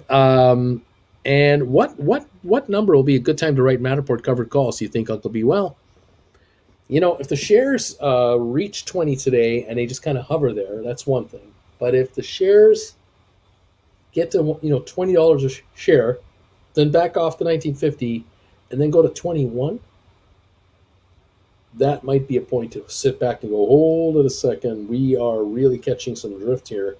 Let's let this thing keep going. Tomorrow she might go 22, 23, which is the high of a week or two ago, and you might be up at that point. You might be at that point in the position to say, I think I'm going to write 22.50s or $25 calls. But we're going to have to wait and see how this stock gets to 20, through 20, and beyond 20 to tell us what contracts to write. The stock will help tell us which ones to write. It really will. It will help you. but you're going to have to allow the stock a little bit of time to give you the sense of direction that you're kind of looking for. Okay. Matterport 1959, Rocket Lab 1495, little sell-off coming in on the Rocket Lab, but Matterport 1959, 1957, looking very strong on the Matterport right now, near the high. Rocket Lab 1480, backing off just a little bit. Sofi 1686, down 24 cents right now. This is where we're at, 1494 now on Rocket Lab. They are jumping, and that's what these stocks do. They are jumping. All right. Hey, Uncle Bruce, I just rolled 10 puts on Rocket Lab, strike 20, from October 15 to April 22 with a profit of 302, and 4 puts on ME, $10, also from October to April, profit of $1. So you've bought back the old puts, written new puts, brought in more money. Beautifully done. Building up cash and changing your situation. What was that with the GameStop? H trading help being completely gray. I don't know what that means. After hours trading being completely gray. I don't know what that means. Not sure what you're asking me, John. What are you asking me? I don't know what you're asking me. 1492 now on Rocket Lab, and 1686 on Sofi. Matterport 1953. Spire 629 right now. That's what we got. This is where we're at, kids. We are coming into the final stretch of this show. Thank you, everyone, today, as always, for being here with me. Appreciate it. Jen and I do appreciate your company. We hope you're having it entertaining, enjoying it. Hopefully you're learning something. You're learning on how to write options, calls, and puts, and make this market work for you. Bring you income you deserve to have. I'm excited for you. All of you, you're changing your lives and you're making your portfolio work for you. Whether it's your stocks or your home equity or your mutual funds or what have you, there are ways to enhance your portfolio's performance and make it pay. Make it worthy to be in your possession. Absolutely. Money has to work for you, just like any employee does. Make it your slave. Make it work for you and make it pay bills around your house. Spire 629, Smart Rent up 4 cents, Matterport 1951 up $1.25, GameStop 174.06 up 2.99, SoFi up 23 cents, 16.86, and Rocket Lab 14.94 down up now 94 cents. High of the day 15.91 on the Rocket Lab. That was the high today, almost $1 higher than this. So it's given up some ground here. Would love to see this recover and give us another run. Because the news that keeps coming out of Rocket Lab is really good news, solid business news. Same with the Spire Global. Every time they come up with an announcement, it's another positive announcement, adding to their order backlog book. It's fantastic. Let's see here. Nelson, Uncle B, I found a toasted sesame seed on my desk. Does that happen to you too, or do you eat it when you discover it? No comment. No comment. All right.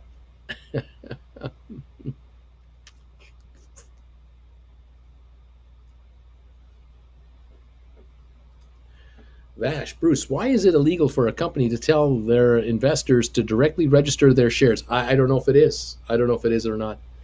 Can't comment on that, Vash. I have no idea. Cheryl, hey, Uncle Bruce, do you still like the Spire February puts sitting at $13.70, $20 strike? Oh, so $20 strikes, $13.70. I'm not a fan of that, I don't think, because you take the $13.70 off the $20 price, and you're on the hook to buy it at $6.30 a share, and the stock's at $6.26. There's absolutely no premium in this trade. Not a fan of that deal. Not a fan of that deal at all, Cheryl.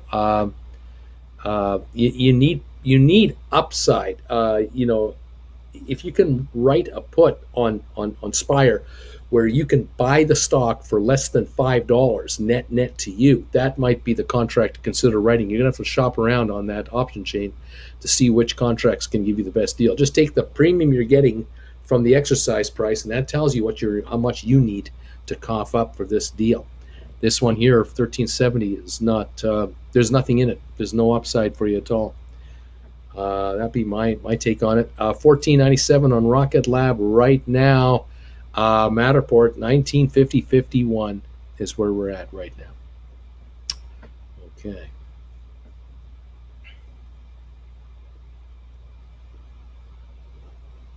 1688 Sofi, 12 cents away from $17. Can it get there? I don't know.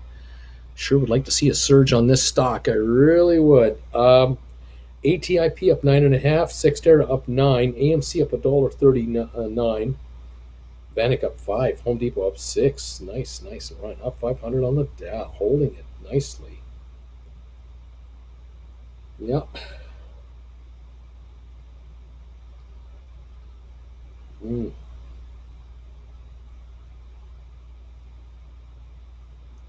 Okay, there you have it. That's the deal. Rocket Lab back to 15. It's come back to the $15 mark. Got down to 1480 and is battled back now to 15. Whatever sell came in was taken out, and more buying is now moving the market up again. SoFi 1688 up 26 cents. GameStop 174.09 up 302. Matterport 1949 on Matterport up 123. Okay.